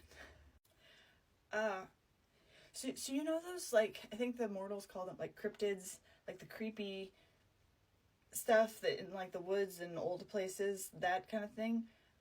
One of those was following me, like, not that far from the house, and I'm kind of worried that it's after the girls or it might harm the girls, so I just wanted to talk to someone about it. That might be better answered by another demon. Belle and Greg are in the break room, if you want to ask them. And while you're in there, would you mind giving one of these to Belle? He'd appreciate it coming from you. Hi, welcome. This is the help desk. How can I help you? I bore 13 children. Okay. God bid his followers be fruitful and multiply, and my husband and I performed that sacred task 13 times over within the sanctity of our marriage. Every child is an arrow in the quiver of God, and we were raising holy warriors ready to die at a moment's notice for what they believed in. We raised 13, ready to die for God. I should not be here. This is new. To me, anyway. Hey, Lils? Yeah, I've heard of this before. Encountered it, actually, in the mortal world, which was a trip. It's part of the whole fetishization of martyrdom, and it's a whole thing.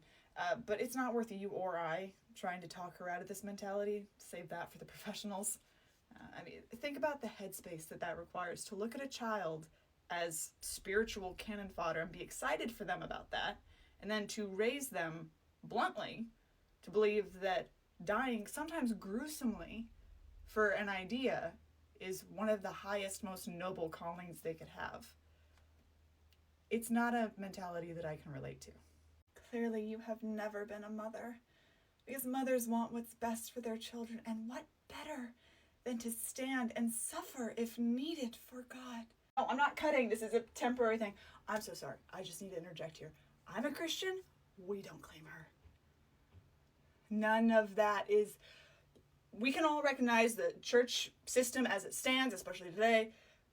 Good intentions, bad execution. It's a flawed system. Whatever. You need to stop talking. You need to stop talking and accept whatever help they're going to offer you. And it is help, because you're making the rest of us look bad. Like, real bad. You're making yourself look bad, but the rest of us, real bad. Okay, I'm just down here for therapy on level 1. Quite excited about it, actually. My only question was about a visitation from our pets on the Rainbow Bridge, but I'm going to get back in line and be happy to wait, because there's something called decency. Stop talking.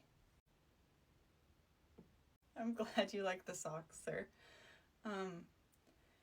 But I did have a question for you both.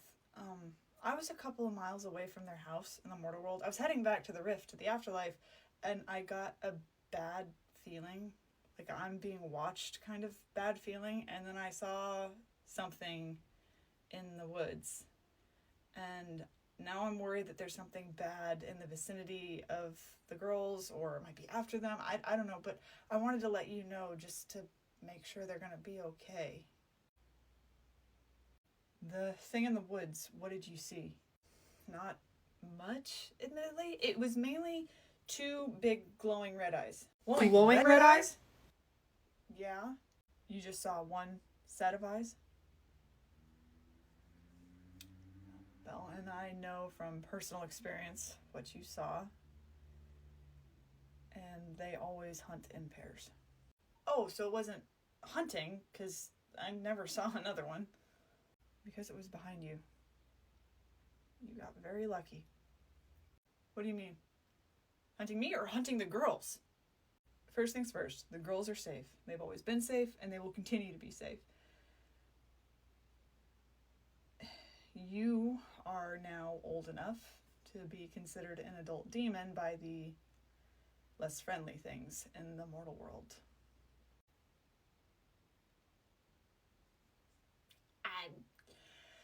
Adult might be putting it strongly, sir. Right? Darling, I don't think you understand how much we appreciate when decent people talk to us. You are more than welcome to hang out here at the desk for as long as you like. Hi, welcome to hell. This is the help desk. How can I help you? So, is bribery a thing here? No. Is self-improvement really the only way out of here? Yes. Is there a minimum amount of time I have to spend down here? No. Oh, finally, some good news. I'll be out of here in a week. I can tell you right now, that's going to take more than a week. And I know that because I had a brother-in-law just like him. What's, their deal? Oh, the Catholic and the Protestant? They are reluctantly in love, working on the reluctant part, and they bicker. Constantly. Oh. They seem fun. Gentlemen. Oh, this has the potential to be hilarious. Dante? What's wrong? Apparently, I have physically matured enough to be considered an adult by the weird supernatural creatures that the mortal world cooks up. But I'm not an adult. My horns haven't even finished growing yet. I can't consistently pick good fruits and vegetables out of the baskets at the market. That's an adult thing. Like, it just hasn't kicked in yet. So because that's frontal lobe development, right? That's, after that, you're an adult and you just kind of, like, know things better. That's how that works, right? Oh, Dante. There comes a point for everyone, and I do mean everyone, humans, demons, everything, where you are essentially an adult with extremely limited life experience. And that's okay. That's part of the process of growing up. Give yourself some grace for that. Unfortunately, the development of your frontal lobe is not going to unlock some secret bastion of wisdom and knowledge in your brain and bestow upon you the powers of adulthood. I kind of think adulthood is a bit of a myth. I mean, physical maturity, sure, but adulthood? I had 34 mortal years, died, and have done this for who knows how long, and I still feel like a discount adult half the time. I don't know if anyone ever really feels like an adult. We're all just doing our best, and that's okay. That seems like a design flaw. I guess I just kind of assumed that becoming an adult was like becoming a parent, you know, like the hormones wake up the relevant parts of your brain, and then you would be able to know how to do stuff. Oh, you sweet boy. Is that not how it works? Please tell me that's how it works. I'm sorry, Dante, but no, it's not. I grew life for 9 months, laid in that hospital bed and gave birth to a whole tiny person. And when the nurses handed them to me, I knew that I would rip the world apart if it meant keeping them safe. But at the same time, I didn't even know how to breastfeed. The nurses had to teach me, and then I was never good at it. And every moment from then on was a guessing game. I didn't know if I was guessing right, guessing wrong. All I knew was that I was doing my best, just like everyone else. I wish there was a parenting fairy to come and give me the knowledge of what I needed to know how to do, but that didn't happen. And it doesn't happen for anyone. Can confirm from the adoption perspective as well. I had no idea what I was doing, and I was terrified I was going to mess that kid up, but I knew that I was going to do my best. I did a ton of research, and it was informative and helpful, but they're guidelines. Every person in every situation is unique, because it's life. And sometimes life throws you curveballs, both as an adult and as a parent. My miscarriage, I didn't know how to handle that, but I knew that I had the capacity to.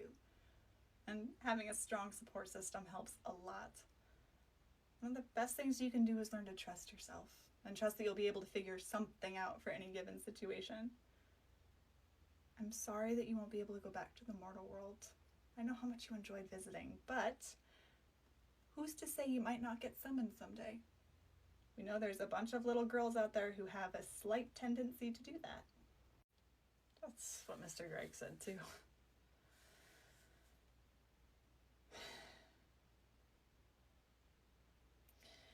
Do you guys have any advice on how to pick fruit and vegetables better? Hey. Hi, welcome to hell. This is the help desk. I'd say make it good or make it fast, but something tells me that fast is usually the word used to describe your interactions with women. How can I help you? Oh, I think we can help each other in so many ways. I have a proposition for you. Throw me. Oh, I plan to. Here it is. You're a tall lady. I'm an athletic kind of guy. What do you say we get out of here and head back to the mortal world? We make an arrangement that we're going to get together in our next life. And once we're alive and together, we make pro-athlete babies. Your height, my athletic ability, we could make legends. This is going to come as a shock to you and you alone, but no. Why not? Variety of reasons, really. One, happily married. But even if I was single, I still wouldn't be interested, and this brings us to point number 2. Because that is a creepy proposition to make to someone whose name you don't even know. And third, I'm actually banned forever from returning to the mortal world. So, didn't think that could happen. Were you a bad girl? How did you get banned? I'm a little too good at pegging. Also, I'm married to a demon, which I think I left that bit out the first time. Do you want to go down to level 4 or stay here and continue to develop a humiliation kink? You're a little shorter, but you'll do. You seem nice. I'm also banned from the mortal world. Okay. That was gross. Yeah. Penny. I just had a horrible realization. When Belle and I have a baby, they're gonna be huge. Yeah, I had the same thought about Craig and I, but I try not to think about it too much. I figure I'll cross that mental bridge when I'm pregnant again. Yeah, good call. Speaking of the guys, though, it's karaoke night at Margaritaville. You in? Of course. You know, I'm a very enthusiastic karaoke observer. Also, Greg said he was going to invite Dante because everyone else is going. You might as well make it a team event. God, what have you done? You're a pink pony girl, and you dance at the club. Oh, mama. Just having fun on the stage in my heels. It's where I belong, down at the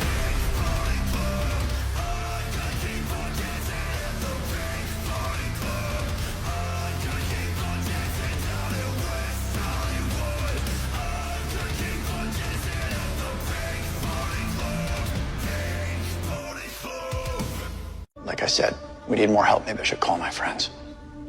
Your what? My friends. Is he saying friends? I think he's being sarcastic. No. This is delirium. He's cracked from being awake all night. Hey, Harry, all of your friends are in this room. I have other friends. You asked me to make new friends. I made new friends. It was a task. I complete tasks. That's so great. I can't wait to meet them. Harry, you listen to me. I'm so proud of you. Hi, welcome to Help. This is the help desk. How can I help you? Let's tackle the most recent thing I was accused of first, okay? It was a joke, all right? I made some ha-ha funny jokes.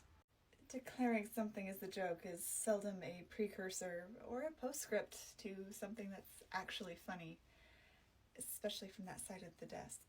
Well, then I'll explain it to you, and you'll see that I'm just being goofy, and this should not be held against me. Anything else I've done, we can discuss it later. But this, so you know, this whole, like, Florida hurricane inland flooding situation, made a few jokes about it, because it's really kind of funny. Like, who can't be bothered to get out of the path of a giant hurricane coming their way? Floridians. And all the mountain flooding, whatever. It's like, oh, just strap your banjos together and take a redneck vacation. Just a little whitewater raft. It'll be fun. Like, come on. It's not that serious. Like, who cares? I'm from Florida. I will be the first to admit it is not the most noble or dignified state in the Union. It has plenty of issues, as do all the states, but it's still a place with people in it. People who are just seriously affected by a natural disaster. Do you understand the ability to evacuate isn't a privilege that everyone had? And then for all the people in the inland states who had little, if any, warning or idea of how bad things would get, people lost their towns, their homes, their livelihoods. People lost their lives. And you're making fun of them. Why? Because of their accents? Or simply where they live geographically? I disagree with that region politically all you like, but there's still people. And if people are terrible on their own merit, then death gets everybody, and they'll deal with the consequences of their actions here in the afterlife. But just because you have the vocabulary to mock something doesn't mean that you should. Well, you don't look like you're from Florida, but you sure do talk like one. Is there someone with a better sense of humor I could talk to? I don't think you're listening to me. I didn't live in the affected area, but I did have like 3 Airbnbs there. And because of this whole hurricane storm thing, it's affecting people's travel plans and vacations. I am losing so much money. Good. Shut up. Yes, there is. Don't mind her sunglasses. It doesn't sound like she got much sleep last night. Okay, well, now we're getting somewhere. Hey, so listen. Yeah, I overheard your whole conversation with Penny. Yes, I have a sense of humor. No, I don't find you funny. 1, because I have a sense of basic human decency. And 2, I could give you multiple reasons, but you know what? Upon reflection, I think point number 1 really covers what it needed to. Buddy, you are dead and in hell and going to level 3. Lower your tone. If any of you need anything at all, too bad. Deal with your problems yourselves like adults. No, you are not listening to me. This is a pointless exercise because I have already experienced true suffering thanks to my experience with illness. Uh-huh. Are you invalidating my experience? I mean, yeah. Not fully. I'll give you that. Being sick sucks. Running a fever sucks. That being said, a dose of reality is needed here because at worst you had the flu. More often it was the common cold. Now, I am married to a man and I am aware of how the cold seems to affect y'all differently. All that to say, having the flu or having a cold is not atonement for the level of financial and emotional abuse you put your wife and kids through. Those are very strong terms, and I do not appreciate you using them. Also, I sprained my ankle once, maybe twice. I don't know if that's in there, but it should factor in. The terms I use are strong, but accurate, like swinging a verbal hammer. Also, the sprained ankle doesn't count. Anything else? How lucky for you that you can be so callously dismissive of everything I've gone through. All that tells me is that you have never known true suffering. Oh, that's not true. I watched the Cats movie completely sober. And I once went on a date with a guy who spent the entire time trying to recruit me for an MLM. I also died of cancer. just go down to level 4. It's been a really long week, and I don't want to get physical, but I will, because cardio is important, even if I hate sledgehammer drills. You are an incredibly rude young lady. I know, that's why I'm so good at my job. Hi, welcome to hell. This is the help desk. Is that a 6 on your file?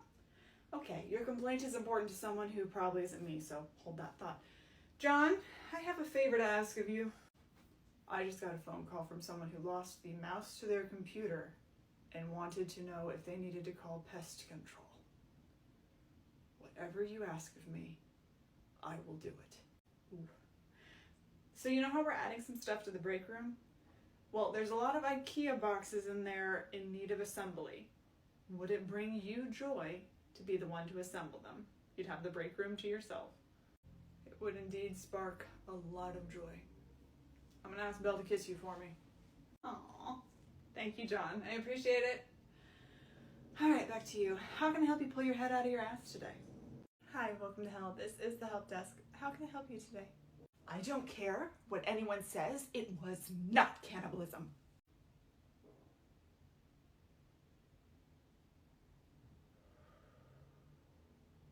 Didn't eat bodies. I mean, technically, yes, they were human remains, but they had all been cremated, and I didn't eat all of them. I just had a spoonful here and there. It was a part of my grief process and coming to terms with death in all its forms. An elaboration is really, really not necessary. Despite what the name of the desk might imply, your explanation isn't going to change anything except for my mood for the next few hours. So please just proceed down to your level. If you are not going to help me, then why are you here? To make the demon's jobs easier by helping the souls who are able and willing to be helped, especially when that help doesn't look the way they thought it would, and to use whatever means necessary to get everyone else down to their levels essentially peacefully so they can accept the justice and or help they deserve. You fall into the latter category. What a typically useless customer service representative answer. I am dealing with the end of my life, and my grief practices are being disrespected, and now I have to deal with you and your attitude. So you need to help me. No. And since my service is clearly not to your satisfaction, perhaps you should try voicing your complaints down on your level. You know what? Yes, I think I will. You do have terrible customer service. And when you died, no one loved or missed you enough to take any part of your body into theirs so that a part of you would be with them forever. What an incredibly relieving statement. Thank you. It'll be the stairs on the left.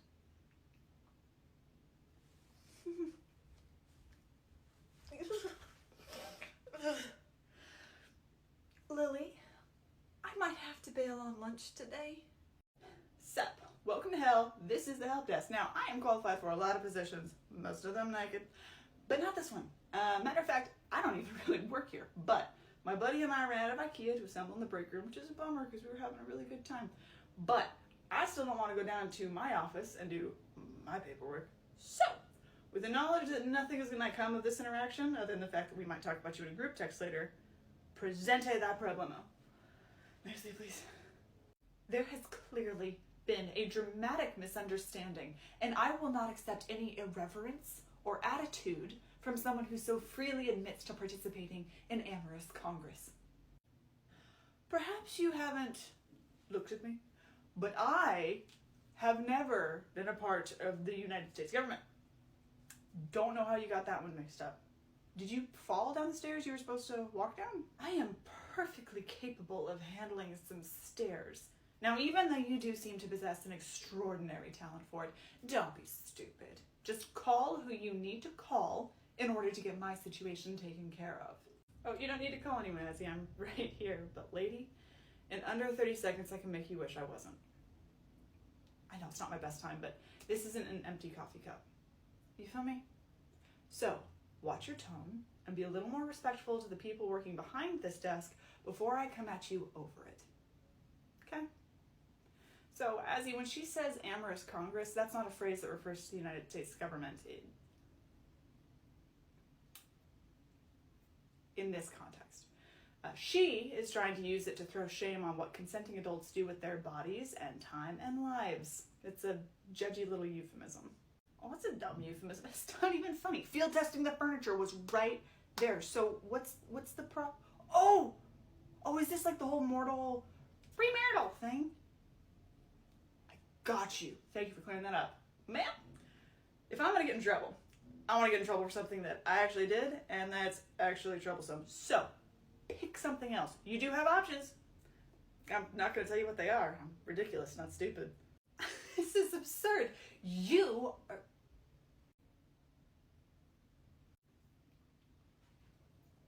Excuse me. I hope you know you're in my top 5 favorite in-laws. You are. Now, is there any chance we could get more IKEA for you guys' break room that John and I could put together? Because, listen, we really did have a good time. Oh. Help desk, this is tech support. What have you done? Person. Talk to person. Human. Understandable, but you have reached a person who works in tech support. What is the problem? Finally, there is a problem with my password. I don't have access to your password, but I can send you a link for password recovery. Oh, no, you misunderstand me. I don't need password recovery. I know what my password is. I'm quite certain that it's the correct one, but the password entry system seems to be flawed and isn't working. How so? Well, I've been typing in the first part of my password and hitting enter, as you do, and I know for a fact that it is the correct letters. I've been putting in the first, 4 or 5 or so, but it keeps saying that the password is incorrect. Have you tried typing in the whole password? Why would I do that? Typing the whole password would be such a waste of time. I am putting in the first part of the password correctly. That should be enough. Where are my ducks? Who moved my ducks?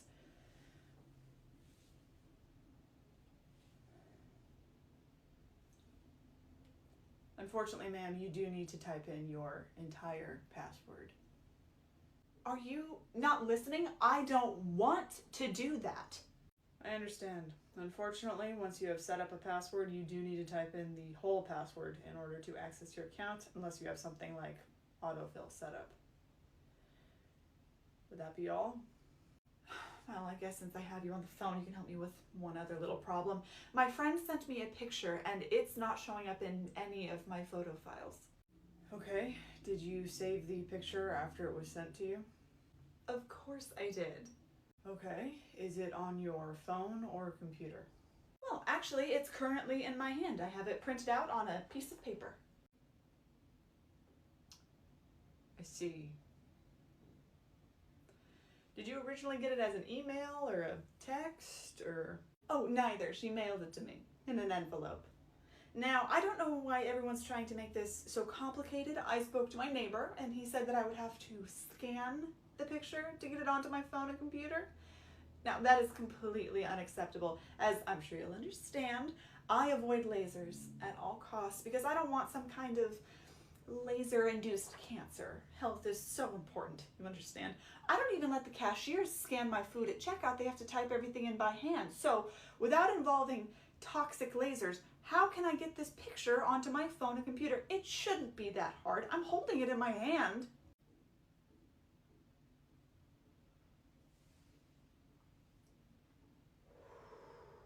Hi, welcome to hell. This is the help desk. Please be advised, we do match energy. How can I help you today?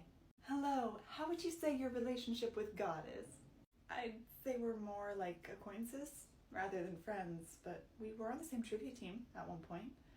And my best friend calls him Daddy, but that's mostly to be funny. Oh, how sweet of her. God is a loving father to us all. Yes, and he has flawless and unquestionable judgment. Wouldn't you agree? Oh, absolutely. You know, I have always taken such comfort in his perfection. And why would I have wasted time using my own flawed judgment when I could just rely on his perfect one? I mean, and the church leaders were so helpful in clarifying what his judgment was. So, what seems to be the problem? Well, There seems to have been a mistake. Not on God's part. Could never be on God's part. But there seem to be a lot of non-God pieces in this process, and I should not be here. Unfortunately, the evidence would indicate that that's not the case. Your soul file appeared on my desk, and it wouldn't have done that if this isn't where you needed to be.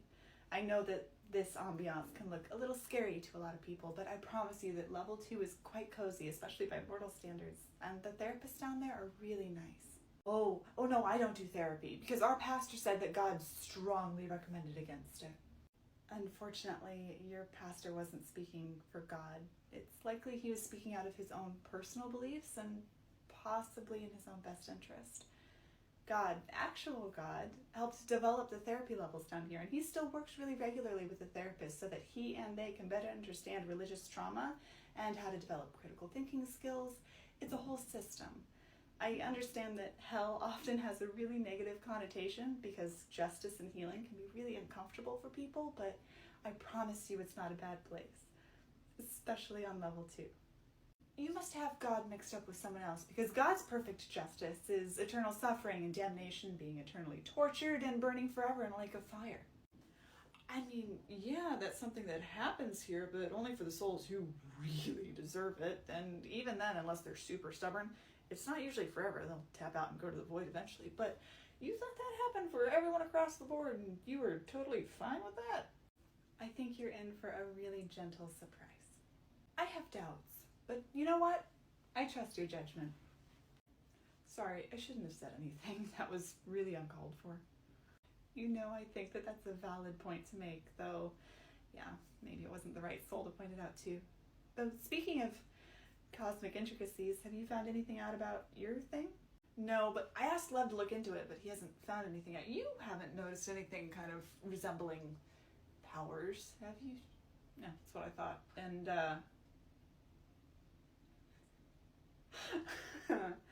so, you know the trivia night of seduction that we've been talking about having? It's happening.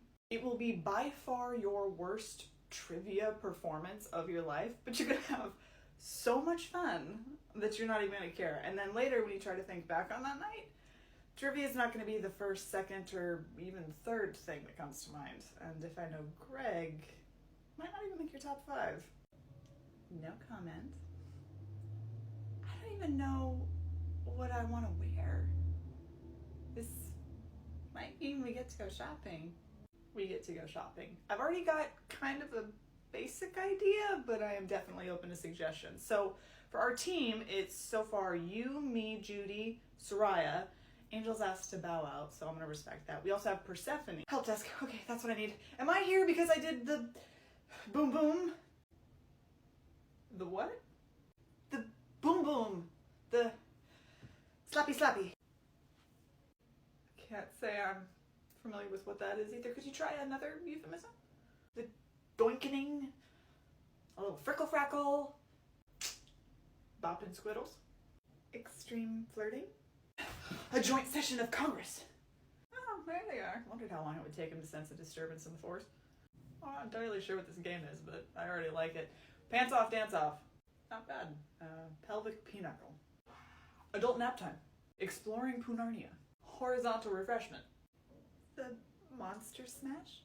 I'm not sure if you all either completely understand what I'm saying or if this conversation has gone totally off the rails, but woohoo! A respectable hot dog experience. Or taco. Interior decorating. Thoroughly buttering the biscuit. Riding the Boney Express. Midnight jockey ride. Doing stuff. Rumpy pumpy. Shampooing the Wookiee. Plowing the bean field. Squat jumping in the cucumber patch. Okay, but when this gets too out of hand, let's bring it back. So I can tell you right now that you are not down here because you partook of intimacy and enjoyed consensual intimacy. No one has ever been sent down here for that, and no one ever will be. But the attitudes around why people go into intimacy, like if they use it as a kind of self-harm or as an avoidance technique, things that might be indicative of an actual problem that needs work and help, That's why people might get sent down here for therapy. So you are sent down here for level 1, which is pretty basic therapy, but you have some unhealthy coping mechanisms and thought processes and some really deep internalized shame that just needs a little bit of work, and then you're good to go. So, you know, like when you comb your hair and you get a snarl out of your hair, level 1 therapy is the emotional version of that. So a little bit of level 1 therapy and you're good to go. Oh, good. I'm actually quite excited about this because I do recognize that in myself, and I'm excited to have the time and support to work through that. I just really needed that one part clarified, so thank fuck for that. We did all that, and she had my favorite word in her vocabulary the entire time. Of course. Well, when the going gets tough, the tough go shopping. Can you guys cover the desk? Hi, welcome to hell. This is the help desk. Don't start with me. Don't. Unfortunately for you, there are no get out of jail free cards in this situation. However, if you move directly past go, you may or may not be able to collect $200. But you'll only find out if you go to your level now. $200? That's not a bad offer, but will there be an opportunity to double my money or even triple? What odds will I be working with? That is a conversation to have with someone who isn't me. Someone who's in that direction. Down the stairs, specifically. Well, I bet what was supposed to be my kid's college tuition on worse odds, so alright. Belle, I said wait. It's a mortal military thing, but do you know what the E4 Mafia is? Yes, I know what that is. I absolutely will not deal with it. I can't deal with any more entitled, shitty military people today. They're giving the rest of us a bad name. Technically, this one isn't military. They're military spouse.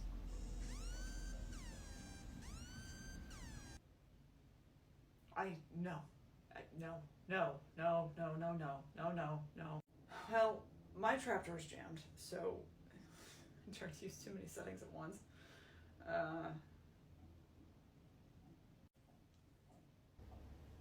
Azzy. Well, yeah, I can see you're mad at me, but have you considered not doing that? Because, like, gentle fucking parenting. Let's go. I understand that you're upset, because this is an upsetting situation. I get that, alright? But if you can't talk to me nicely, I can't work with you to help you understand and solve-ish the problem. Okay? No! I'm going to yell at you and you're going to take it because that's your job! How is it less frustrating to have this conversation with a toddler? Okay, you need to go to your room. Level. Now. Please. Don't tell me what to do. Hey, watch where you're going. Alright, I have about had it. So before this conversation really starts, the first thing that you need to know is that you are going to respect my husband and I's rank. You and your husband's rank? Oh, were you guys like really good at couples tennis or figure skating or something? No.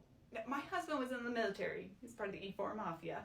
Now, I never served, but as his wife, I also made sacrifices for my country, so I demand the same kind of respect that you would give him if he were here. So, for example, a salute. I hope the ladies are having a wonderful time shopping. Powerful ladies who deserve it. No. Will you stop reading and help me? The sign says help desk, not reading desk. I told you before, since you were so spectacularly unforthcoming about what an E4 is and does, I have to look it up. And as I've been reading, seems like they're the ones who go out and like get stuff done. That's why we love them, because we love people who get stuff done. However, and there's no besmirchment intended upon this, they're also like not the ones who go and get saluted. So I'm confused where that part of your current issue is coming from. That might be in another paragraph. Oh, you don't need to read all of that. Like, I certainly didn't. I wasn't in the military. Why would I have needed to know how it worked? But my understanding is that people of lower rank would salute people of a higher rank. You are working behind a desk wearing fantasy gym clothes, so you would be saluting my husband, and therefore, you should be saluting me. I think this is what the ladies refer to as the fun part of the job, because, alright, so, you have no way of knowing this, so don't feel too bad, but even if we did do salutes down here, which we don't, that's not something I would have to do very often. Okay, so interestingly enough, my cousin and I are technically the same rank, and I salute him all the time, but it is only with one finger. A lot of affection, but only one finger. You have a rank. Okay. Let's try this the different way. If you had a wife, wouldn't you want her to be shown the proper respect for the sacrifices she's made? Different sacrifices than yours, maybe, but sacrifices nonetheless. Don't you think she would deserve a little bit of preferential treatment? Wife, part of the conversation I am finally prepared for. Wifed that all the way up. Not only is she the wife of a general, she's also a princess by marriage, and she still doesn't get preferential treatment or whatever. Like, she still has to wait in line, flush the toilet, and take a shower, and wash her language around small children, just like everybody else. So your point is really more like a cotton ball. I'm getting so good at this. What? Making things up to prove a point isn't okay, alright? I will be speaking to someone about this. Okay, so maybe I'm not so good at this. Hey, Azzy. You're a very good dad, but gentle parenting isn't necessarily the way. Sometimes gentle doesn't work, and this isn't parenting. It's more like idiot management. I don't know how to tell you this, but honestly, sometimes that's what being a parent is. Fair, but this isn't a child, much less a child that you're responsible for. It's a fully grown adult that's had a lifetime of experiences and options and choices and is consciously choosing to act like a fool.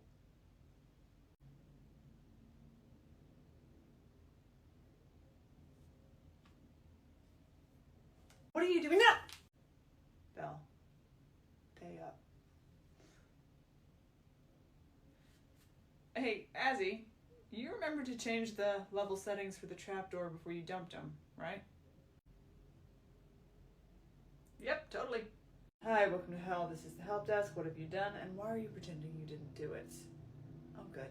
There's two of you. You want to go there? Fine. Suspect took longer in the bathroom than he did in bed. He had a high-fiber diet, Brittany. Suspect thought it was completely fine to have more than $50,000 worth of credit card debt for online shopping alone. How did you two die? Vending machine accident. Uh-huh. So, what is this? Well, it's supposed to be this fun little trend where couples playfully roast each other by describing each other as if they were describing them as a suspect to the cops. Uh-huh. Greg, if it's another gym bro that's gonna tell me that I'm not actually in shape because I have body fat, I'm not in the fucking mood. Oh. It was fun, until you took it way too far. Yeah, okay, but you shouldn't have taken it farther. Just explain it again. Now. You said it the first time, I would like to explain now, alright? So, it's supposed to be a fun trend between couples where you use your inside knowledge of each other to playfully roast each other as you're describing each other like you would as a suspect to the cops. For example, suspect needs to use their inhaler and stretch for 10 minutes before partaking in any kind of marital activity. Jason, you know I have asthma and tight hamstrings. I didn't say it was a bad thing. Well, your face did. So, not the way you did it. Phone. Where's my phone? Well, yeah, I guess it was supposed to be more of a light roast. If you want to go for a dark roast, that might be for more lifelong friendships or something. Suspect runs level 9 and has unmentionable piercings, but otherwise the concept of needles will make him throw up. Suspect named his first pube and used to put conditioner on in the shower to keep it healthy. Text your wife. You guys can go. Oh, that's cute. Doesn't look like you're really feeling it though. Yeah, that's not the one. Easy peasy.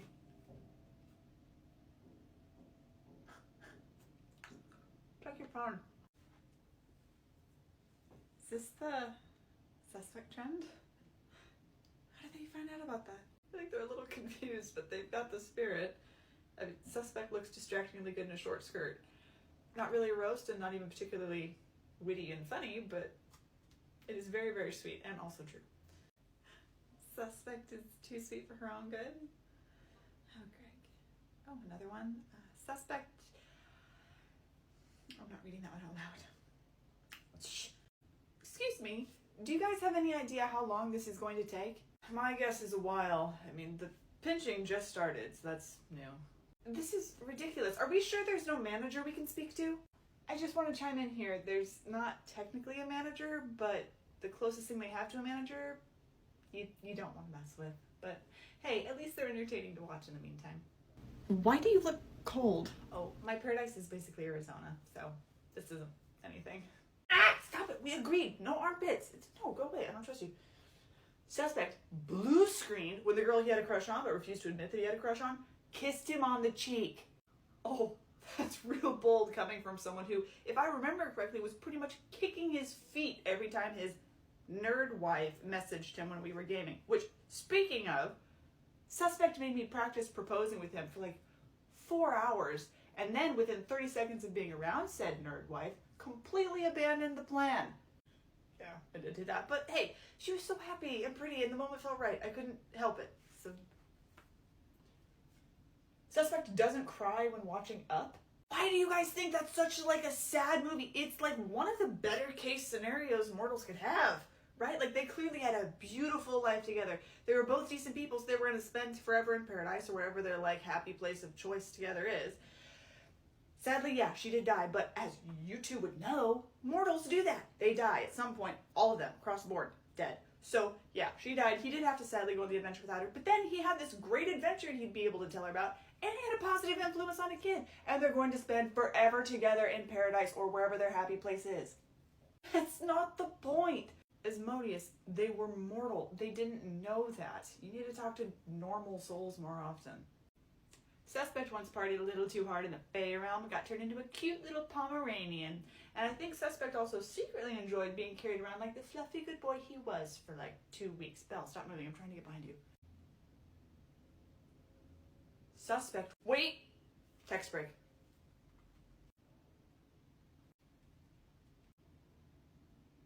You know, it is cute, but honestly, I think it's a bit more of a you kind of a dress. I think I'd be a little bit happier in something with more, I don't know, color?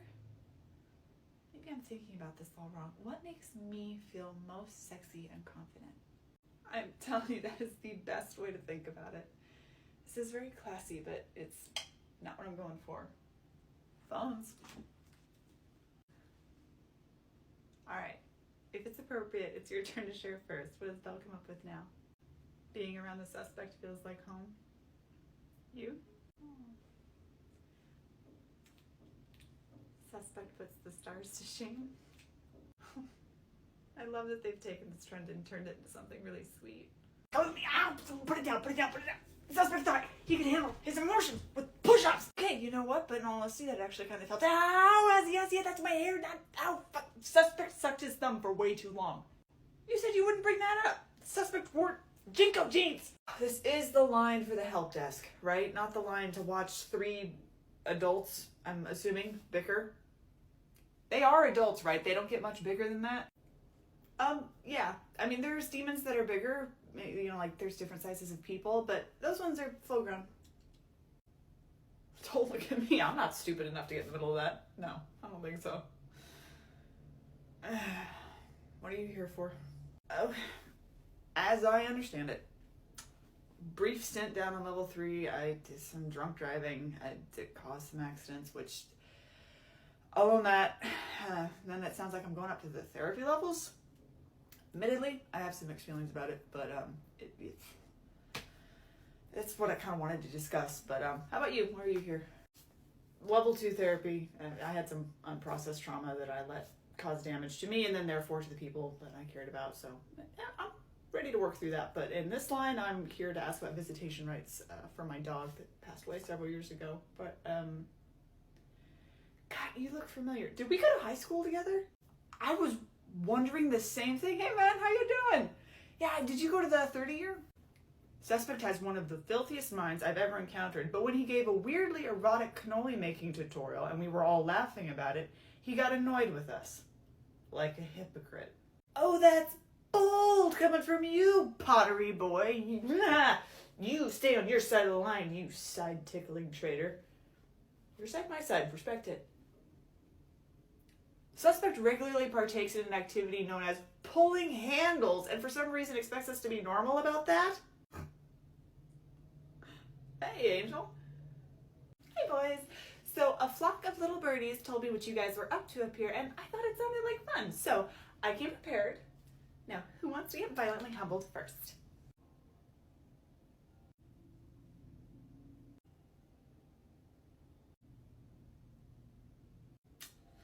You know, I like my ego right where it is, actually. Suspect looks really nice today.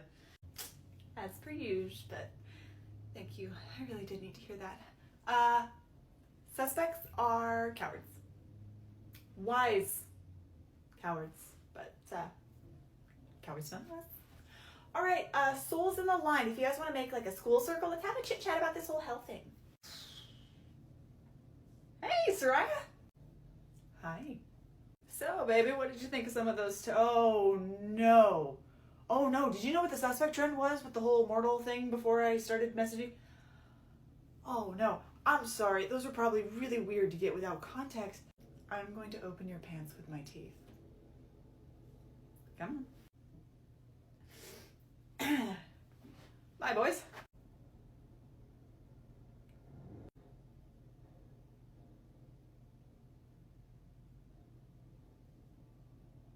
What did he text her? Do we really want to know? No. I see. Okay, so that's all of you for the help desk, right? All right, let's see if I can nail this. I know I can, but let's just make sure. Yes, your dog can come visit you down on the therapy levels. Pets are always welcome on the therapy levels, so he'll be right down. You definitely do have to go through, it's just a little bit of time on level 3, and I know you're not happy about the therapy, but you know what? The hardest thing to do is usually the right thing to do. Think of yourself as like an emotional seed, and you need to bust through the soil of bullshit so you can blossom into a beautiful plant. It will be worth it, but I know you don't like it. Okay, first of all, those shoes do not go with that shirt. Secondly, hitting people bad. Hitting children, way worse. You know what you did. You need to go. Would you happen to be here for a date with like a long-haired cutie with like green skin? I thought so. Okay, so he has been pacing down by the elevators on R3 for like 45 minutes. So you are more than welcome to go meet up with him. Have fun on your date and don't do anything I wouldn't do. You were not single your entire life because women are bitches. No, you didn't view women as human, and women are not stupid, so we picked up on that. Also, you had zero sense of introspection, so you just weren't really that pleasant for anyone to be around. Also, your dating profile. Pineapple on pizza, not a personality trait. So I just watched every word out of my mouth go right over your head. So go down to level 4. There's men there that you'll be willing to listen to. Okay, I think that's everyone. Hey, excuse me. So we're all from various places in the universal hallway, and it is a certain day in the mortal world. And as people who care about what's still happening in the mortal world, you know, some of us have people that we care about who are still there. Some of us just kind of care. We thought we might get ahead of the curve here and see if we could hang out down on the therapy levels, because that feels like it might be a good preemptive move just in case. Oh, right. Yeah, I read that in the Mortal World Current Events Bulletin this morning. So we don't want to overwhelm level 1 because they actually have like a job to do. However, you know the theater up in the Universal Hallway? Yeah, so they're having like a watch party / support group thing up there that I've never gone to, but I've heard really good things. Really? Wow, I need to start paying attention to the Community Events Bulletin Board. Thank you so much for that. All right, everyone, head back up to the theater. Does anyone want to stop and get coffee on the way? Oh, will you guys snap out of it? Come on, it's Azzy and Soraya. They're freaks, especially for each other.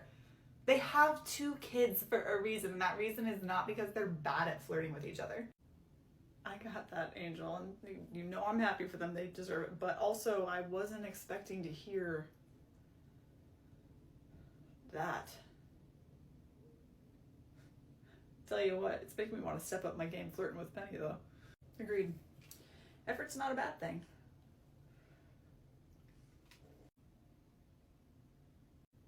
So we're agreed that we're both gonna miss like a solid day of work, right? Agreed. The big question in my mind though is, which house do I want us to go to? The house in hell is closer. Oh, that's a good point. I think I'm gonna hold out for getting to paradise though, because paradise is like space. No one can hear you scream. Hi, welcome to hell. This is the help desk. What do you want? Nope. No? What do you mean, no? I know what that sigh means. I do not have patience for what that sigh means. I am incredibly frustrated and I want to be validated in that. And you're talking to me? Well, yeah, because you've got a book in your hand and I figured that as a reader, you would understand where I, another reader and lover of books, would be coming from. People are trying to make books and reading a political thing, which they're not. And I said that and I got crucified for it. Books and politics have nothing to do with each other. People are just being so sensitive and picky. Books and reading are not political. They're not. Books and therefore reading are inherently political. They have always been political. They will always be political. That's why people try to ban books, which, by the way, book banning, massive red flag. Why would that be a red flag? Maybe some books need to be banned because they're disgusting and immoral. Not the books that I read, though, because I just read, like, romance and fantasy. Those aren't political at all. Are you hearing me? Hello? What would be more satisfying? Trapdooring her? Or waiting for Lily and letting Lily deal with her?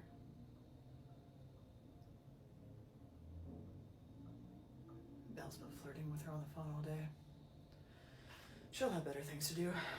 Now, darling, I read a book or two in my time, and let's see if I can explain this in a way you'll understand. Even your fluffiest romance book on your shelf was political. Here's why. I'm guessing and hoping there was at least a decent sex scene in there. Political. If that sex took place outside of marriage, political. I'm guessing birth control was also involved. Political. The fact that you were able to read explicit material at all. Political. Now, your fantasy books, maybe they had magic in them. For some reason, something that doesn't exist is political. So, think about that on your drop, and then after you land, keep thinking about it. You can drop it whenever you want, darling. Hey, John. Do I want to know? Okay. Would you mind holding down the fort for the rest of the day? I mean, it'd be nice. Go put him out of the misery. And later, when you think of it, you should watch the security camera footage while you guys were gone.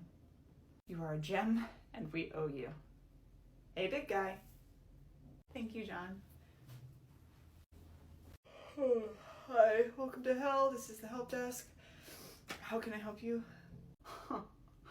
You are so incredibly lazy. I go to school. I have this internship. I have hobbies and friends. I'm even trying to date. So what more do you think I should be doing? Okay, but like, come on. You show up to work and you're yawning. You're slovenly. You're just like every other teenager in existence. You're lazy and unmotivated. Oh, you must not have spent much time around many teenagers then. Or at least if you did, they weren't, I would say, indicative of the norm, at least that I've seen. Granted, sometimes we're wrong really confidently, but I mean, we're adults with super limited life experience. That's not an excuse for some of the things that we do or don't do, but I think the blanket hatred is kind of weird. Hey, you be careful with that tone. So just in case you've forgotten how this works, you treat me with this little thing called respect. Okay, so when you say you want to be treated with respect, do you mean you want to be treated like an authority figure, or do you mean you want to be treated with basic, like, interpersonal decency? Because I'm definitely checking the latter box, and I have no interest in checking the former, especially given the context of this conversation. Disrespectful teenagers. All right, I am older than you, which means that my opinion carries more weight. I am higher than you in the social hierarchy. As your elder, yes, you treat me as if I'm an authority figure because I am to you, who's younger. So you treat me as an authority figure and you treat me with respect. That's how this works.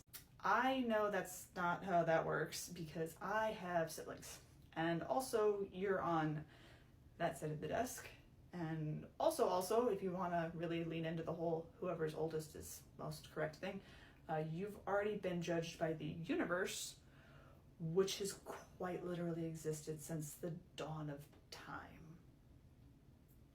Okay, point number 1, that is how siblings should work. Point number 2, haven't you ever heard the phrase, the customer's always right?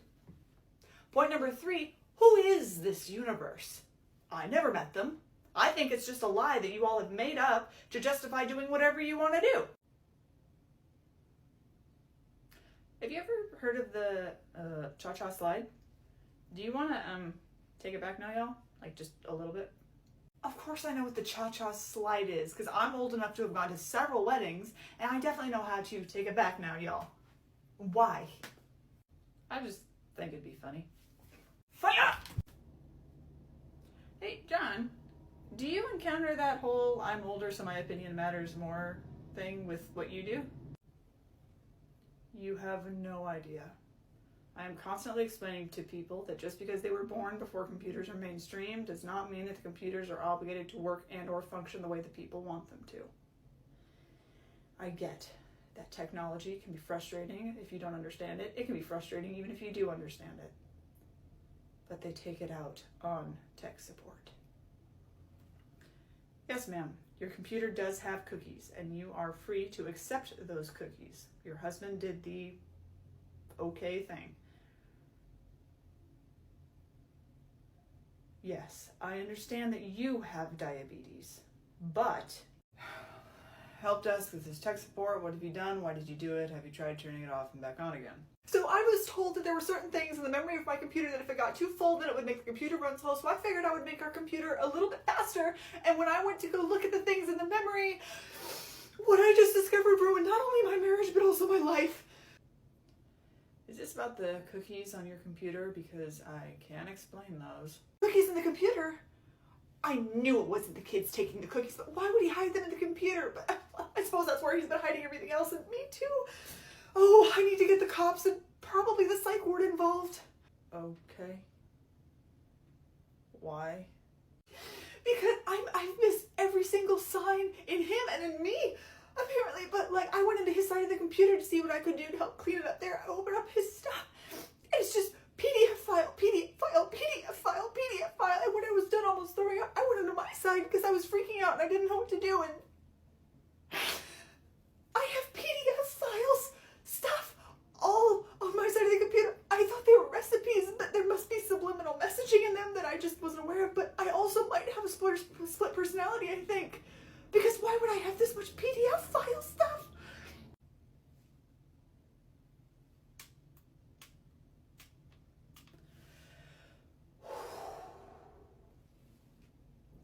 Ma'am, PDF stands for portable document format, and file is what it is. So unless you've opened them and found that the material within does relate to minors, I think you're okay. So your recipes that are saved as a portable document format are in fact just recipes and do not relate to children. Oh, that's a thing. Okay. I guess we will be setting up another session with the marriage counselor. But while I have you on the phone, is it possible he could be hiding food in the back of the computer? My professional opinion, ma'am, there are not in fact baked goods in the back of your computer, but at this point you are more than welcome to crack it open and take a look. Have a good day. Hey John, sup? Figured I'd come help you guys out. Hey Azzy, avoiding paperwork? Incorrect. I'm all caught up with my paperwork, and I even wrote an extra report for Lev so I could get back into his good graces, and that's some extra time, and I know the girls are still boozier. So, figured I'd come help you guys out. Also, for various reasons, I don't really want to be that close to level 9, so let's get started. Excuse me, sir, we have a bit of a problem. What kind of problem? I don't think it was rude. It was incredibly traumatizing to just have the floor drop out from under you, and then I was falling, and now I'm here, and any direction I point, there's 1,000 safety violations within 5 feet. This is ridiculous, and I have never been treated this way. No file, you said? Okay, well, I don't know where she's supposed to go, but I know who didn't change the settings on the trapdoor before he used it. Asmodeus! That's me gone. Don't take this the wrong way. But what are you doing here? Asmodeus didn't change the trapdoor settings before he dropped the soul of an entitled military spouse down to level 9, where she didn't belong. So I'm waiting for him. The hair and scarf combo is an unusual one for you. That does make a lot of sense. And I know this is counterintuitive, but look, there is a rat's nest in the back of this that I did not have the capacity to deal with this morning. And the scarf is, well, we were doing our level best to make you an uncle, and Belle was Belle. And this is the best I could come up with the functioning brain cells I had this morning. So we'll see how long it lasts. Actually, it's already getting kind of itchy. Your efforts are appreciated, and they were reciprocated. In the meantime, rumor has it, as he went up to the universal hallway to hide, which means he has to come back past the help desk if he wants to get home, which he will. So I'll be here to help you out until then. Well, when you do catch Jazzy, don't kill him, because trivia night's coming up, and Soraya's looking forward to teasing him again.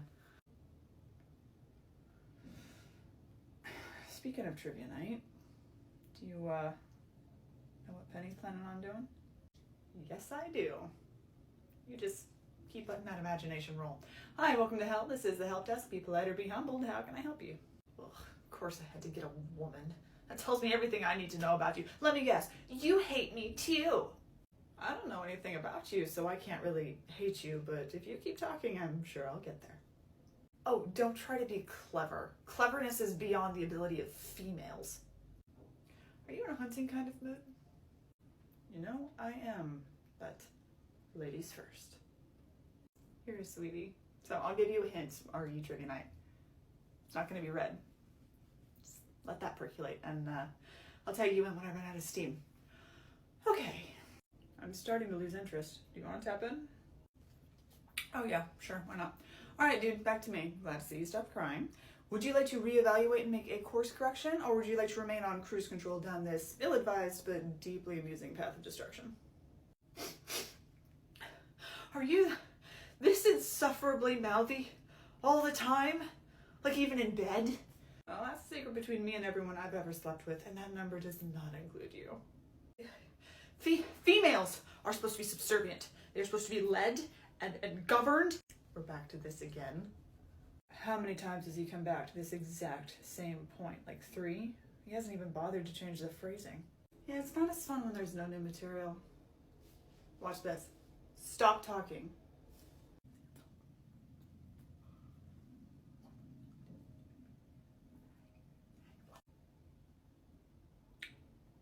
I see what you mean. Yeah, that is weird. Right? The concerningness of it is slightly offset by the convenience, I'll admit. Silently yelling at us isn't going to change anything. You can go. Yeah, I still have no idea why that happens sometimes. I asked Lev about it, but then he got busy and did, well, you know Lev, so I'm getting lunch with Lucifer at some point, and I'll have to ask him about it then. But speaking of random, did I tell you what happened when I went and got coffee today? No. Okay, so when I went to Common Grounds, there were some souls at a table doing one of those hear me out cake things. Of course, I started listening for the plot. Naturally, yeah, as one does. And I tuned in just in time to hear one of them say, with some amount of shame, actually, the purple wiggle. What? That's not a hear me out. Yeah.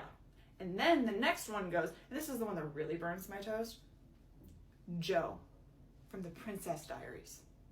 Saying that Joe is a hear me out is actually offensive. Joe from the Princess Diaries is just good taste. Everyone knows that. Surprised you didn't chime in and show them how it was done.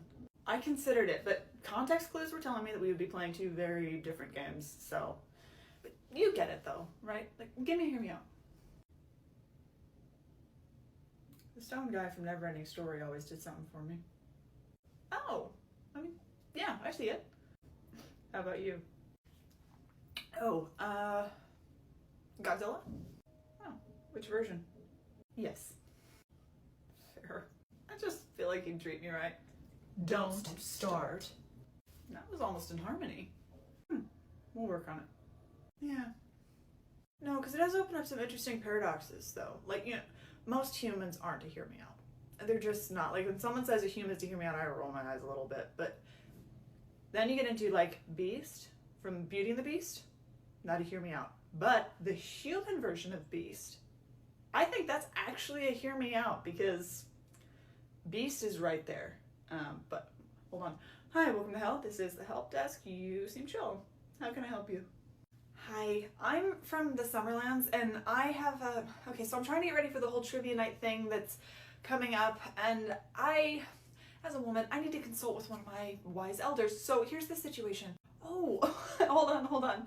I'm flattered, genuinely, that you would consider me to fill that position for you. However, spirit of honesty, I am a grown woman currently hiding a collar of hickeys with a scarf, mostly because I keep forgetting to put a spoon in the freezer and see if that'll sort this out. In this moment, I don't think I'm the best person to fill that role for you, but I know who is.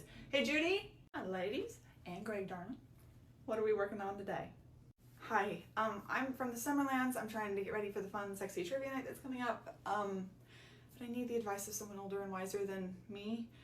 So I was, like, never taught how to be a girl and, like, do hair and makeup and put together an outfit and all this stuff. And I can do all that now. Like, I know how to make an outfit look nice. But here's my question. I know what goes on underneath an outfit to make the outfit look nice.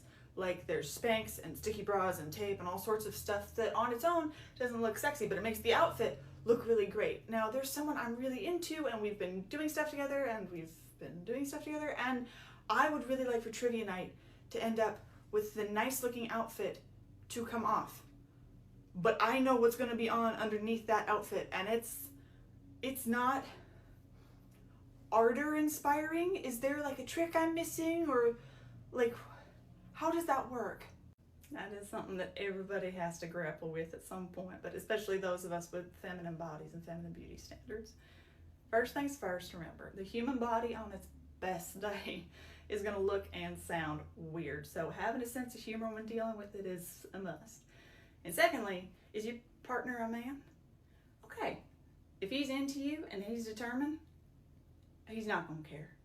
I'll say that as someone who was married for many years and wearing a girdle for many of those years. He's not going to care. It's just another step in the process. Sometimes it's a fun little challenge for him, like unwrapping a present or doing a puzzle box. He's not going to mind. Now, if you're worried about the red lines that your underpinnings are going to leave on your body afterwards, again, he's not going to care. And if he tries to make it a problem or a bad thing, kick him out. You can do better. Sometimes they even make it fun. They use, like, a little map of where to lick and where to go. I can feel you two blushing. Stop it. So, if you're insecure about the red lines and all that, one of your options is, it's not inherently unromantic to turn down or turn off the lights. Sometimes it can be kind of fun. It adds some mystery. It can make it kind of sensual. But also, one of your other options is, now I don't know what your outfit is, but if your outfit and your comfort allows, you don't have to wear anything underneath. I didn't to many dinner parties. Nobody died and nobody knew, at least until we got home. But that's only if you're comfortable with having that little secret. What if he looks at all the foundation stuff, though, and just thinks I'm insecure? Darling, any worthy partner is going to look at the Spanx and the sticky bra and the tape and whatever other witchcraft you do to make their jaw drop and appreciate it for the effort that it is. And if they don't, you send them down here to talk to me. Thank you. That almost sounds like a threat. It is.